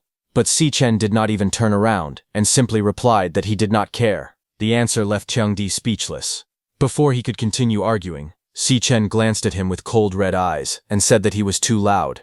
He warned Changdi not to bother him again. With that, Si Chen turned around and started walking away. He told his companion that it was time to head back. Changdi stood there trembling with anger. He wanted to say something more, but the words got stuck in his throat as he watched Si Chen leave. The surrounding students were equally stunned. They could not believe that Si Chen had actually rejected Gong Ting, the student council president. Many of them secretly admired his courage, while others thought he must be aiming for first place himself. After all, despite all the confusion surrounding the assessment, Si Chen had still received a mid-tier C-rank result. If his true abilities were even greater than that, then the upcoming graduation examination would become far more interesting. Ma Long laughed at the embarrassed expressions on Chang Di and Gong Ting's faces. He joked that Chang Di had been acting arrogant in front of everyone, only to be rejected publicly. Shang Zuo was impressed by Si Chen's courage. Not everyone would dare refuse an invitation from Gong Ting. However, Gong Ting himself remained calm. Seeing Chang Di's shocked reaction, he simply smiled and said it was not a problem. In his eyes, Si Chen clearly had his own plans and goals. As Si Chen walked away from the field, the discussion continued. Watching everything unfold, Headmaster Yuan Long sighed and said it was a shame that the two talented students had failed to team up. He had been looking forward to seeing them set a new record for the school. Standing beside him, Ling Yu smiled faintly. She believed the situation had become even more interesting because of Si Chen's decision. She explained that Gong Ting had grown up with wealth, influence, and endless advantages. Refusing an invitation from someone like him was not a simple matter. Si Chen's rejection was almost the same as declaring war on Gong Ting because she knew that President Gong Ting was not exactly a pushover. Chang Di was still unhappy about what had happened. He complained that Si Chen had only attracted attention because of a system error during the assessment, but Si Chen really thought he was a C rank. However, Gong Ting was not so quick to dismiss him. Gong Ting asked Chang Di what if the assessment was not wrong.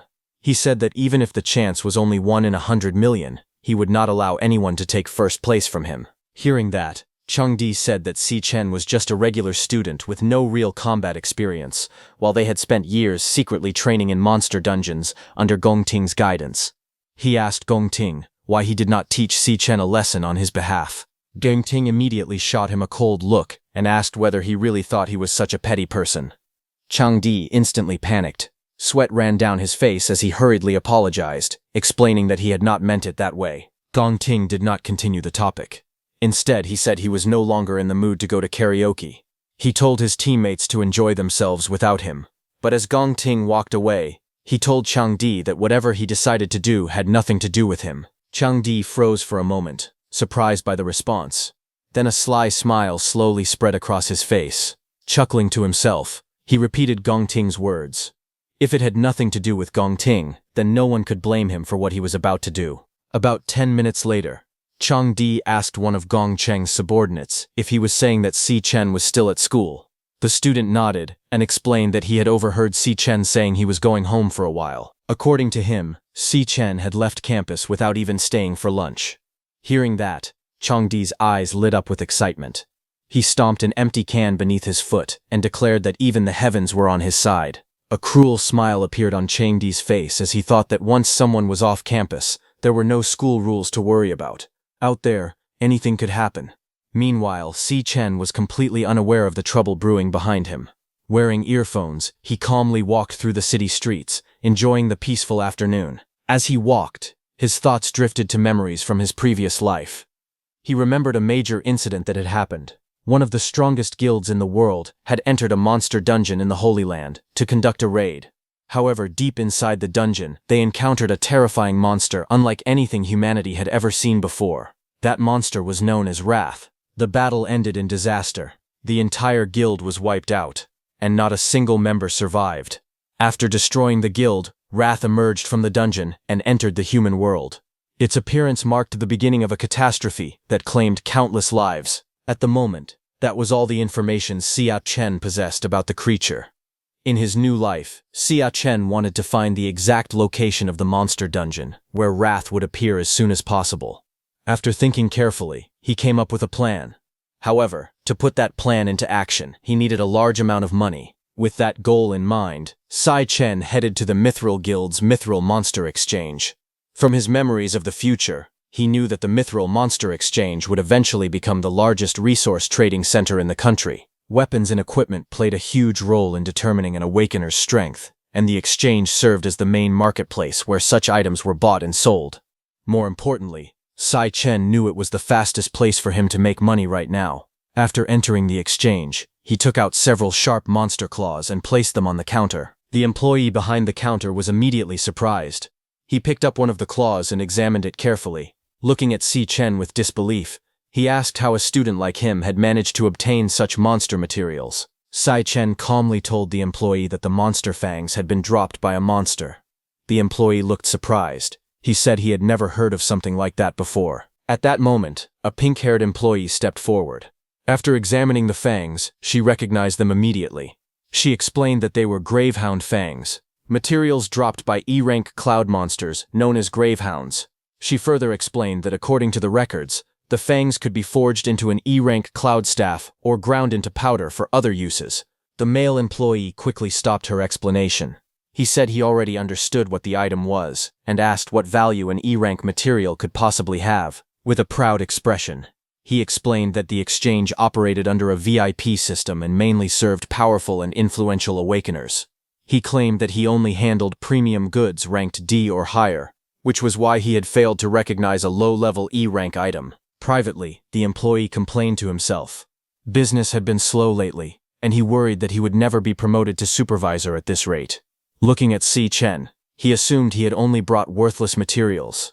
In his mind, Xia Chen was just another troublesome kid, carrying junk. Thinking it was a waste of time, the employee decided it would be better to pass Xia Chen over to one of the newer staff members instead of handling the transaction himself. Walking away, the senior employee decided to hand the transaction over to Miss Li. He told her to take care of the rest of Xia Chen's order and encouraged her to do a good job. Miss Li politely accepted the task and promised to handle it well. After finishing the appraisal, Miss Li handed Xia Chen a bag containing the payment. She politely told him that the money was his and reminded him to keep it safe. She then asked if there was anything else she could help him with. Xia Chen checked the payment and saw that the 18 Gravehound fangs had earned him $18,000. He nodded to himself. That amount would be enough to cover his rent for the time being. However, Xia Chen was not finished yet. He raised his hand, and a strange purple light appeared. A massive dark purple greatsword materialized out of thin air, covered in sharp spikes and glowing with an eerie energy. Holding the greatsword in front of him, Xia Chen calmly asked Miss Li if she could appraise it as well. The moment she saw the weapon, Miss Li froze in shock. Her eyes widened as she stared at the enormous sword, thinking about how incredible and intimidating the greatsword looked. Miss Li said that although she had never seen a weapon like it before, she was certain it was at least B rank. The more she looked at it, the more convinced she became that it might even be an A-rank weapon. The senior employee immediately disagreed. He reminded her that A-rank weapons were extremely rare and sold for around $1 million. After working in the industry for many years, he had never even seen one in person. In his opinion, there was no way the weapon could be A-rank. At that moment, a well-dressed man with blue hair stepped forward. Examining the greatsword, he said that both of them were mistaken. The weapon was neither B-rank nor A-rank. The senior employee quickly agreed with his boss. He claimed he had known it all along, insisting that a poor student could not possibly possess something so valuable. But then the blue-haired man told them that it clearly came from the abyssal lands. Then he revealed the truth. The greatsword was an S-rank weapon. The words struck everyone like lightning. Miss Li froze in shock while the senior employee's face turned pale. His eyes widened so much they nearly popped out of their sockets. With a bright smile on his face, the blue-haired man stepped forward and warmly shook Xia Chen's hand. He respectfully thanked him for choosing their exchange and said it was an honor to serve such an important customer. He then personally invited him to the VIP lounge. He assured him that anything he needed would be provided immediately and asked him not to hesitate to make any requests. Si Chen followed the blue-haired man through the exchange hall and while walking, smiled faintly. At last, the person he had been waiting for had appeared.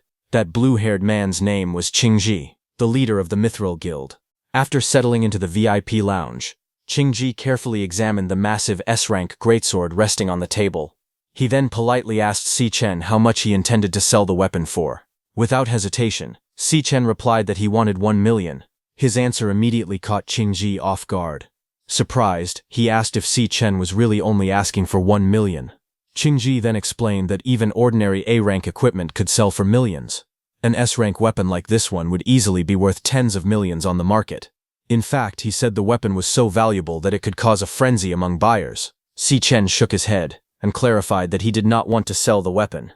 Instead, he wanted to use the S-rank greatsword as collateral for a loan of 1 million. He added that he would repay the loan within 1 month. Hearing this, Qingji was stunned. Using an S-rank weapon as collateral for such a small loan was something he had never encountered before. As he stared at Si Chen, he could not help wondering whether this was really the kind of idea an ordinary university student would come up with. He carefully observed Si Chen and realized that he had no intention of selling the S-rank sword at all. It seemed more likely that he planned to keep and use it in the future.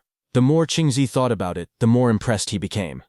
Si Chen was far wiser than someone his age should be, and possessing a treasure like an S-rank weapon only made him seem even more mysterious. Qingji wondered about his true identity. Was Si Chen the child of some wealthy family who had run away from home? Or was he a hidden prodigy concealing his real strength?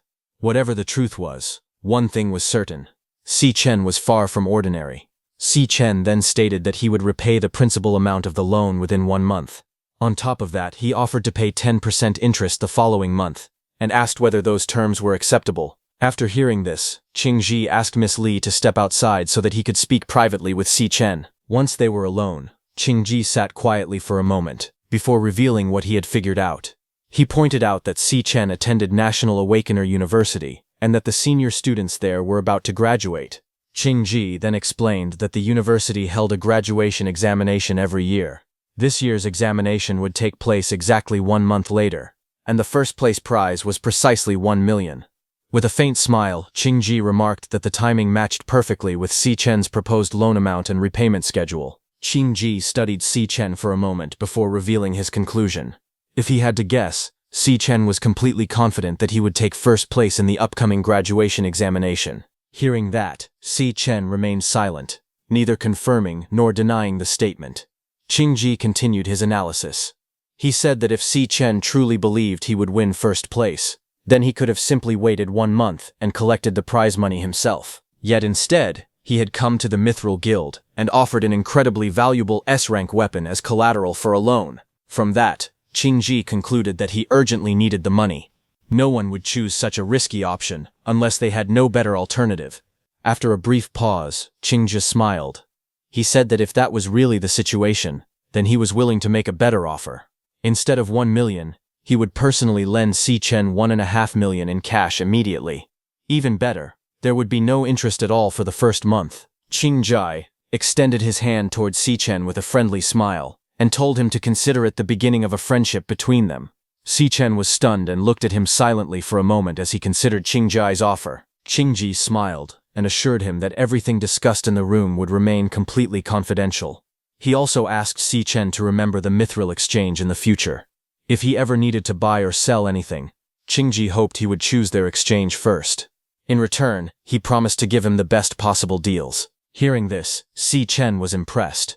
With only a few clues, Qingji had accurately figured out both his situation and what he needed.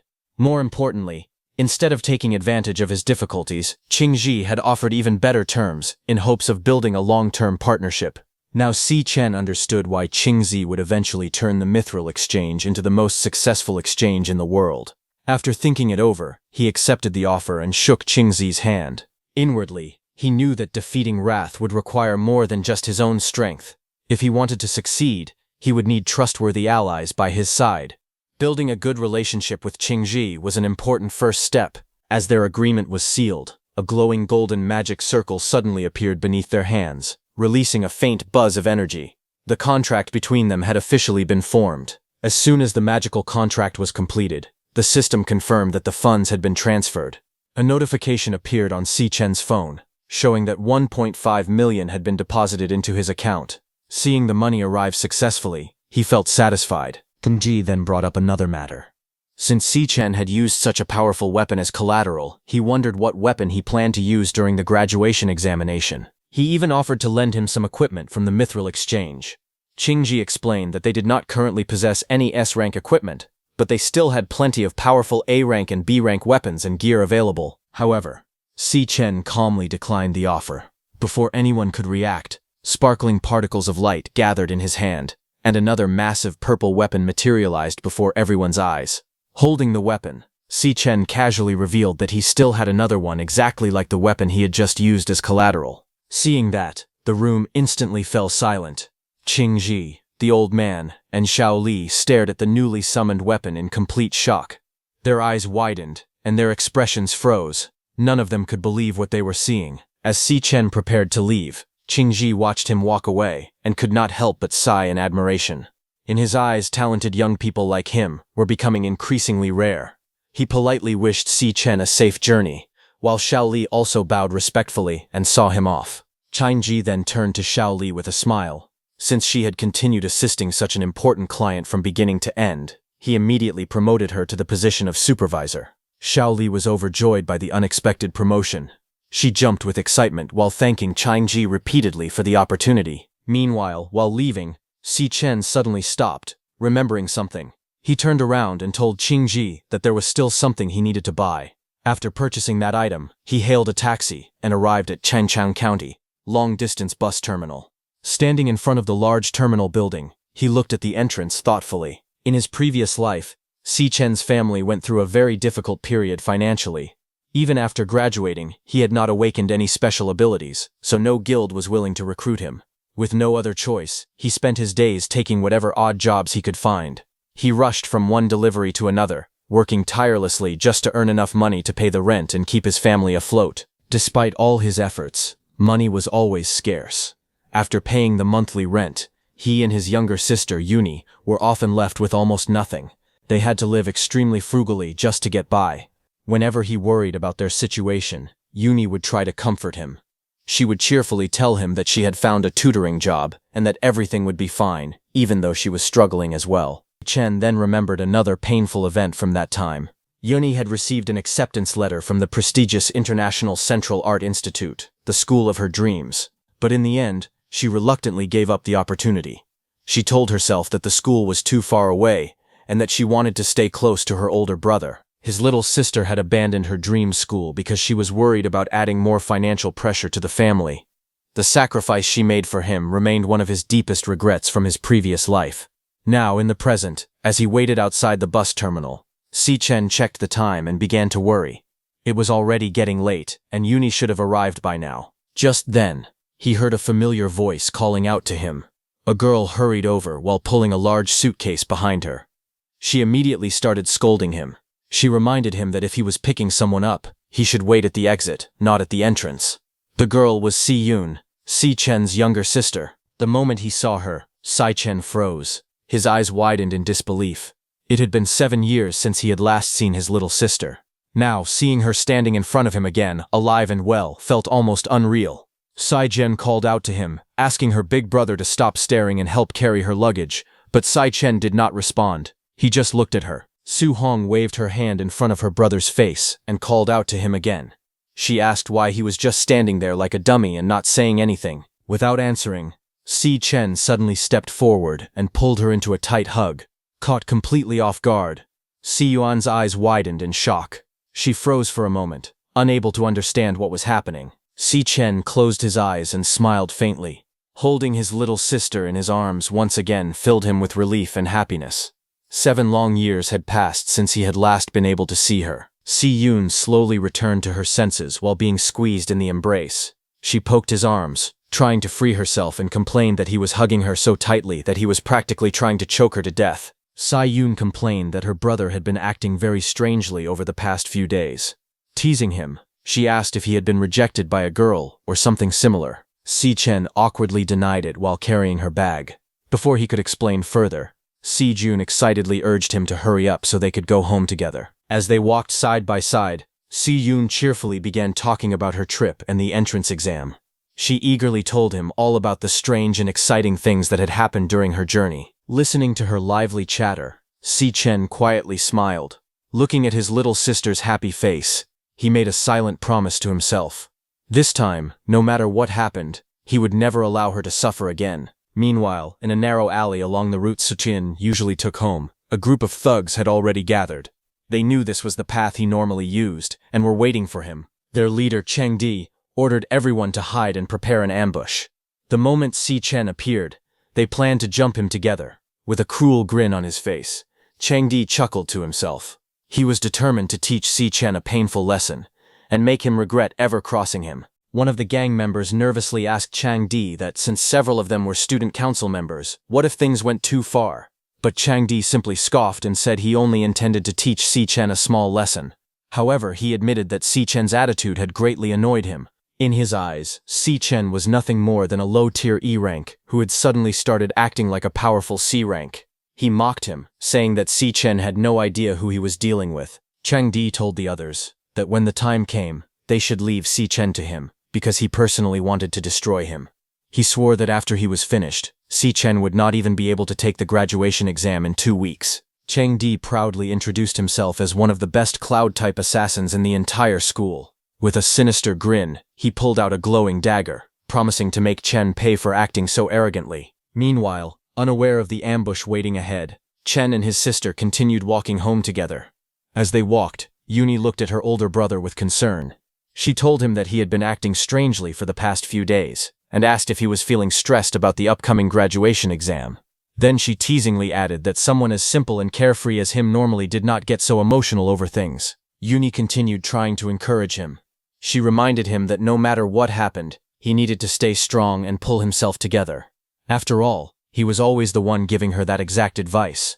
She even repeated one of his favorite sayings: life was a long journey, and opportunities would come sooner or later. Trying to cheer him up further, Yuni started humming a motivational song about believing in oneself as they continued walking down the street. Chen watched her with a faint smile. He thought to himself that Yuni was incredibly perceptive. She had noticed something was different about him almost immediately. However, she still did not know that he had already awakened his powers, so she probably believed their family was still struggling financially. With a gentle smile, Chen assured her that he was completely fine. However, Yuni was not convinced at all. Looking at him suspiciously, she thought that he was still trying to hide his worries, and wondered if it was simply because of his pride as an older brother. Yuni came to a conclusion of her own. She remembered reading that men often built emotional walls as they grew older. Nodding to herself, she decided the book must have been right. Looking at Chen, she sighed, thinking he was getting old. Chen was left confused by her sudden behavior, and had no idea what she was thinking about. Meanwhile, hidden in a nearby alley, one of the masked students continued watching the siblings from a distance. He informed King Di that Chen was not alone and had a girl with him. Instead of being concerned, King Di became even happier. Laughing to himself, he declared that it was perfect. The alley had no security cameras, making it an ideal place to act. He excitedly told his companions that this was their lucky day. At that moment, Chen suddenly narrowed his eyes. A familiar scent drifted through the air and immediately caught his attention. He quickly realized who was hiding nearby. The smell belonged to the same group of student council members. He felt a hint of annoyance. He thought that they were incredibly bold to come after him again. However, instead of confronting them immediately, he calmly took an earbud out of its case. Yuni was still sipping her drink when Si Chen gently placed the earbud in her ear. Then he smiled and told her that he had recently become obsessed with a particular song and had been listening to it on repeat. He encouraged her to listen to it as well. Surprised, Yuni blinked and asked when her older brother had suddenly started listening to music. As the music began playing, she closed her eyes and listened carefully. She nodded to herself, thinking that a person's music preferences could reveal their mental state. Since Chen seemed different lately, she decided that listening to his favorite song might help her understand him better. Meanwhile, Chen quietly watched her reaction. With Yuni distracted by the music, he was finally free to deal with the troublemakers who had been following them from the shadows. Chen's eyes began to glow with a cold blue light As he turned his attention toward the people hiding in the alley, Chang Di's group rushed forward with weapons in their hands, confident because they greatly outnumbered him. Most of them were only E-rank awakeners, while only Chang Di was a low-tier D rank, while Yuni stood nearby, listening to the song Chen had given her. Chen and Chang Di's group charged at each other at full speed. Chen remembered that in the year 2060, he had lost his last remaining family member. It was not until 2167 that he was reborn and given a chance to return to the past. Because of that miracle, he was finally able to see his little sister again. Golden lightning began crackling around his body as his emotions surged. Looking at the thugs who dared approach while his sister was nearby, Chen's expression turned icy. He charged at them, roaring, "How dare they all come and ruin this moment." Like a bolt of lightning, he shot forward. Before the thugs could react, he appeared among them and delivered a devastating kick. One man was struck so hard that blood sprayed from his mouth as he was sent flying across the alley. The remaining thugs froze in shock, unable to believe the speed and power of the attack. Meanwhile, the song continued playing in Yuni's ears. Yuni remained unaware of the battle happening behind her. At the same time, Si Chen moved through the alley like a streak of lightning. Every strike was swift and overwhelming, leaving the attackers terrified. One thug barely had time to let out a frightened scream before Si Chen was already upon him. The gang members who had arrived full of confidence were now realizing that they had provoked someone far beyond their ability to handle. Chen moved like a flash of lightning through the crowd of attackers. Before they could react, his fists and kicks struck one thug after another.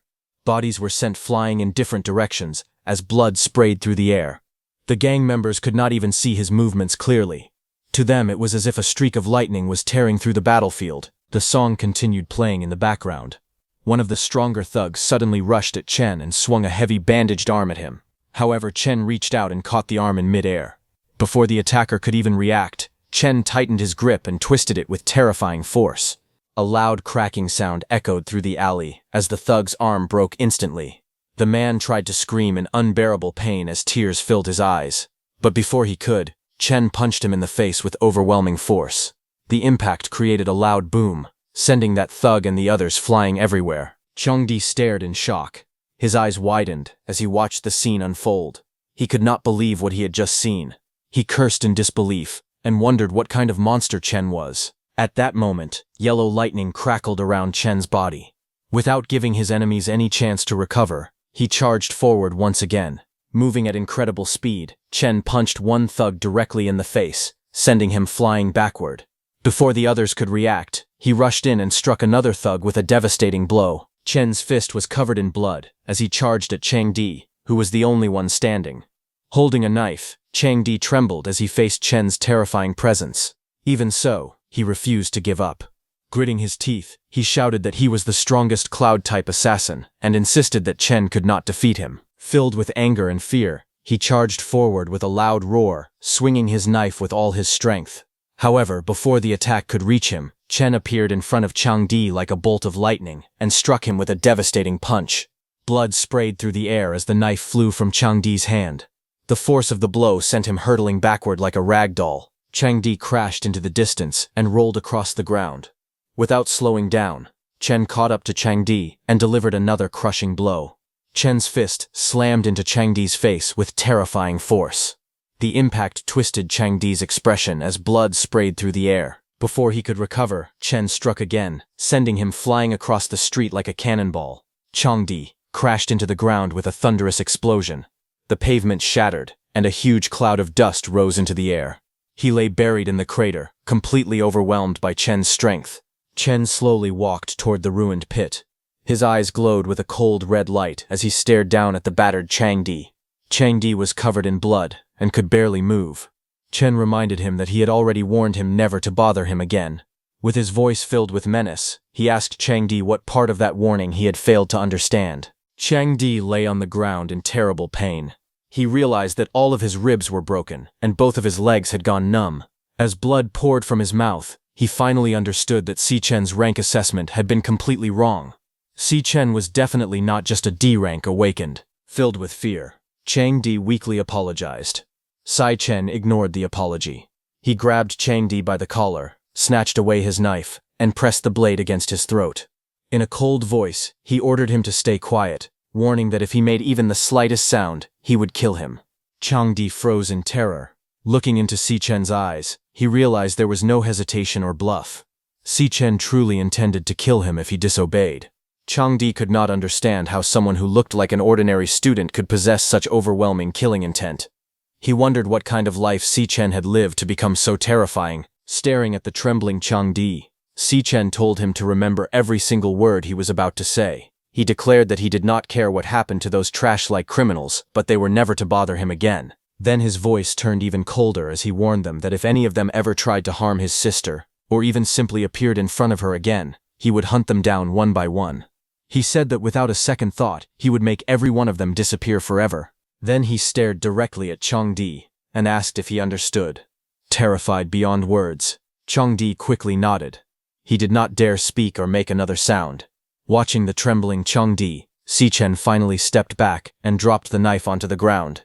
Changdi remained frozen against the cracked wall, too frightened to move. At the same time, Si Chen's sister continued listening to music through her earphones, completely unaware of the brutal fight that had just taken place.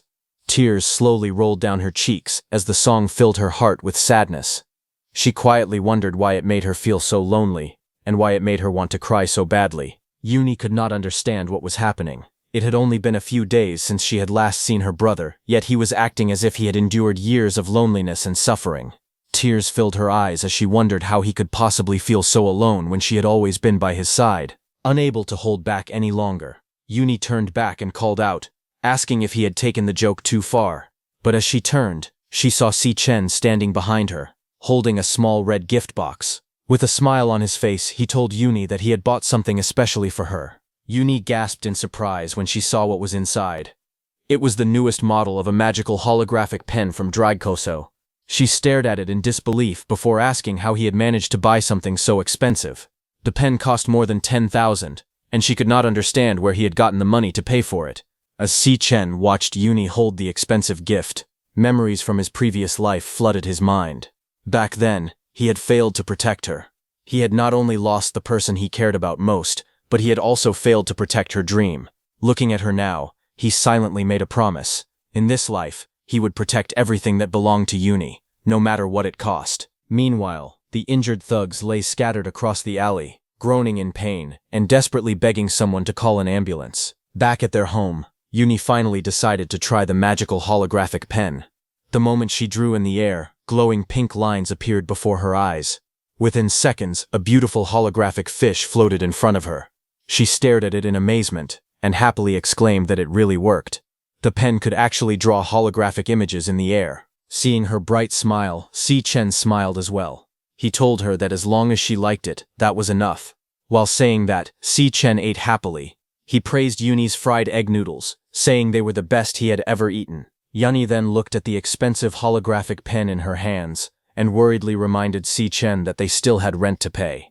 She could not understand why he had spent so much money on such an expensive gift. Smiling calmly, Si Chen told her not to worry, because he had already paid the rent for the entire year. Yuni froze in shock. She could hardly believe what she had just heard, and immediately asked how he had managed to do that. Si Chen awkwardly scratched his head and explained that he had started a small business with a friend, and they had earned some money. Yuni narrowed her eyes at him. She immediately realized he was lying. He had never been good at lying. His story sounded far too suspicious, and she complained that he was now keeping secrets from her. But watching Si Chen smile and tease her like this filled her heart with happiness. It had been such a long time since she had seen him acting so lively. Yuni gently looked at Si Chen and told him that no matter what happened, she only wanted him to take care of himself and not push himself too hard. Si Chen remained silent for a moment before smiling softly and nodding in agreement. Meanwhile, news spread to Gongting that Chandi had suffered devastating injuries. More than 60% of the bones in his body had been fractured, and even the country's best doctors believed it would take far longer than a month for him to recover. Gongting could not believe Chandi had actually challenged Si Chen. Sitting behind him, Ling Yu added that Chandi had been beaten so badly that he would most likely miss the upcoming graduation exam because of his injuries. Gongting coldly said that it did not matter. In his opinion, his team would perform better without anyone who would only hold them back. Standing beside Gongting, Gong Xuan, the director of career services at the National Awakener University, asked if this incident once again involved Si Chen. He told Gong Ting that he had confirmed the internal results of the latest ranking assessment. Seor Chen was truly a C-rank awakener. He explained that Seor Chen was the only student in the entire school whose rank was higher than that of Gong Ting. Gong Ting fell silent after hearing those words. Gong Xuan then reminded Gong Ting that his father had invited the vice chairman of the alliance to personally watch his performance during the graduation examination. He warned him not to let anyone else steal the spotlight and urged him to prove himself at the exam. Gong Xuan looked back at Ling Yu and said that if all the other candidates failed, he could only ask his niece to take the vacant spot in Gong Ting's team. But before Ling Yu could say anything, Gong Ting told Gong Xuan that he was thinking too much. He asked whether they really believed he had used his full strength during the ranking assessment. Gong Ting declared that, on the day of the combat examination, he would show everyone who was the strongest. On the other hand, at 11 p.m. in the National Awakener University men's dormitory, Sai Chen had completed his 100-kilometer run while carrying weights. While bathing, Suo Chen thought that now that his money problems had been solved, everything was going according to plan. He believed that after graduation, he could finally begin carrying out his real goals. His next objective was clear. He had to win first place in the graduation examination and claim the 1 million yuan prize. With that money, he planned to repay the loan he had borrowed from Qingji. He knew it was important to keep his promise because he would need Qingji's help many times in the future. As he lay on his bed that night, Si Chen thought about the graduation examination. There was less than a month left before it began. To make sure he achieved victory, he knew he still needed to level up a few more times before the competition started. With that thought, he closed his eyes. Just as Si Chen closed his eyes, his glutton system started initializing, and soon the initialization was complete. And the glutton system initiated. He once again fell into that strange world, where a massive tower stood in front of him. Sai Chen calmly walked up the long staircase toward it. While thinking about the results of his previous assessment, the last assessment had shown that his weakest class, Gravehound King, was only a mid-tier C rank. However, the system could not determine the rank of his strongest class, Abyssal Fiend. Although the class was at least S rank, Sai Chen knew he could not yet use its full power. Because of that, he had no idea how much stronger it could eventually become. He also realized that the exact ranks of his remaining two classes were still unknown. Until he unlocked their full abilities, even the system could not accurately measure their true potential. Si Chen summoned an item from the glutton system. A golden key appeared in front of him. It was the Time Rift Key, an SS rank item and the only key capable of opening the gates of the Tower of Darkness. Without hesitation, he inserted the key into the enormous gate and decided to test its power. The massive doors slowly opened with a deep rumble, revealing a swirling purple portal hidden inside the tower. As he looked at the mysterious portal, Si Chen wondered what kind of place awaited him inside the Tower of Darkness, and what dangers or opportunities he would find there. After taking a deep breath, he stepped into the portal. The moment he entered, he was pulled through the swirling energy. When he finally looked around, his eyes widened in surprise. He realized that the place he had arrived in was unlike anything he had ever seen before. After entering the mysterious world, Si Chen discovered that the place was called the Fallen Star Wastes. The moment he arrived, he was caught off guard and nearly collapsed under the overwhelming pressure. He grunted in pain as he struggled to remain standing. He quickly realized that the gravity in the Fallen Star Wastes was unbelievably strong, nearly 10 times greater than normal gravity. Every movement felt incredibly difficult, and even standing required tremendous effort. Looking around, Si Chen noticed that the gate he had entered through had completely disappeared. He understood that the only way to reopen it and leave was to defeat the boss of this floor. After assessing his condition, Si Chen estimated that the intense gravity limited him to using only about 30% of his true strength. Knowing he could not fight at full power, he decided that his first priority was to adapt to the harsh environment as quickly as possible before searching for the floor's boss. While he was thinking, he suddenly heard footsteps behind him. Si Chen turned and looked ahead. A B-rank Star Warrior monster called the Phantom Lion appeared before him. The enormous beast let out a fierce roar and prepared to attack. Seeing this, Si Chen immediately switched his class. After the system completed the class change, he became a lightning assassin. Feeling lightning flow through his body, he recognized that the Phantom Lion was the enemy guarding this floor. The Phantom Lion lunged at him without hesitation. Even after changing classes, the intense gravity made every movement difficult. Sai Chen dodged the beast's first attack, but he could feel that his body was much heavier than usual. Knowing he could not afford a long battle under such harsh conditions, Sai Chen decided that he had to defeat the Phantom Lion as quickly as possible before the overwhelming gravity drained all of his strength. Sai Chen's lightning attack struck the Phantom Lion, but the system immediately showed that the attack had missed. The vital hit failed, and the paralysis effect did not activate. Shocked, Sai Chen realized he had completely missed his target. He quickly understood the reason. The extreme gravity had greatly reduced both his speed and the accuracy of his attacks. The Lightning Assassin class, which relied on speed and precision, had lost almost all of its advantages in this environment. Meanwhile, the Phantom Lion moved effortlessly, as if the crushing gravity had no effect on it. Sai Chen realized that this was the true strength of the monsters living inside the Purgatory Magic Tower. Seeing that the Lightning Assassin class was no longer effective, Sai Chen made a quick decision. He immediately switched classes once again. After the system completed the change, he transformed into the Purgatory Rakshasa, preparing to face the Phantom Lion with a fighting style better suited to the harsh conditions. After transforming into the Purgatory Rakshasa, Sai Chen's abilities changed completely. His new class greatly increased his strength and stamina, making it much more suitable for close-range combat. He realized that every class had its own unique advantages, and against powerful enemies at close range, a warrior class was far more effective than an assassin. Without hesitation, Sai Chen charged toward the Phantom Lion and threw a powerful punch. At the same time, the gravity of this floor continuously increased the downward force on his attack. The gravity stacked higher and higher, pushing the impact to its limit. Sai Chen quickly realized that the already powerful gravity of the fallen star wastes worked in his favor.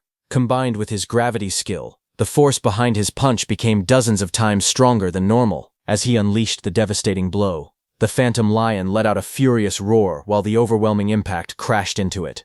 Unleashing that devastating attack, Sai Chen shouted that the Phantom Lion should not even think about getting out alive. He activated Tri-Phase Gravity Calamity and switched it to Super Heavy mode, causing an enormous pillar of gravity to crash down onto the Phantom Lion.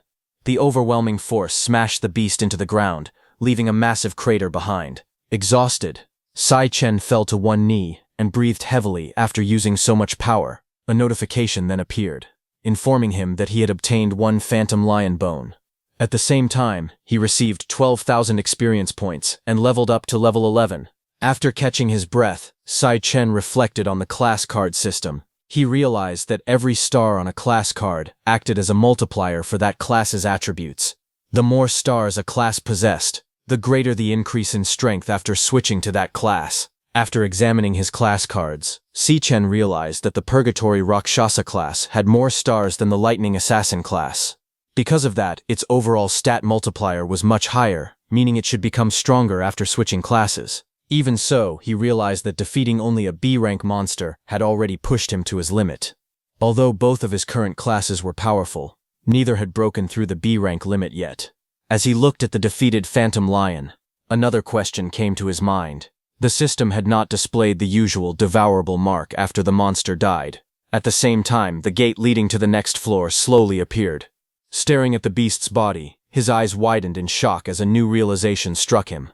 At that moment, a dark portal suddenly appeared behind Sai Chen, and several pairs of glowing eyes stared back at him from the darkness. Seeing that, a shocking thought crossed his mind. He wondered if the true lord of this floor had not appeared yet. The Phantom Lion he had just defeated with all his strength might have been nothing more than an ordinary monster. Before he could react, several Phantom Lions leaped out of the portal at the same time and charged straight toward him. Sai Chen's eyes widened in shock as the beasts surrounded him from every direction. Their claws tore into his body, leaving deep wounds and splattering blood across the battlefield. At that moment, Sai Chen finally understood the true meaning behind the Purgatory Rakshasa's warning. As the Phantom Lions continued tearing into him, the Purgatory Rakshasa's words echoed in Sai Chen's mind. It had warned that once the door opened, he would be greeted by endless pain. However, it had also said that he had to endure everything. Even while covered in blood and suffering unbearable injuries, merely enduring the pain was not enough. To survive, he had to conquer everything that stood in his way. The next moment, Sai Chen opened his eyes in his hostile bed, breathing heavily. He tried to calm himself as his body still trembled, and sweat covered his face. Sai Chen slowly caught his breath and touched his shoulder.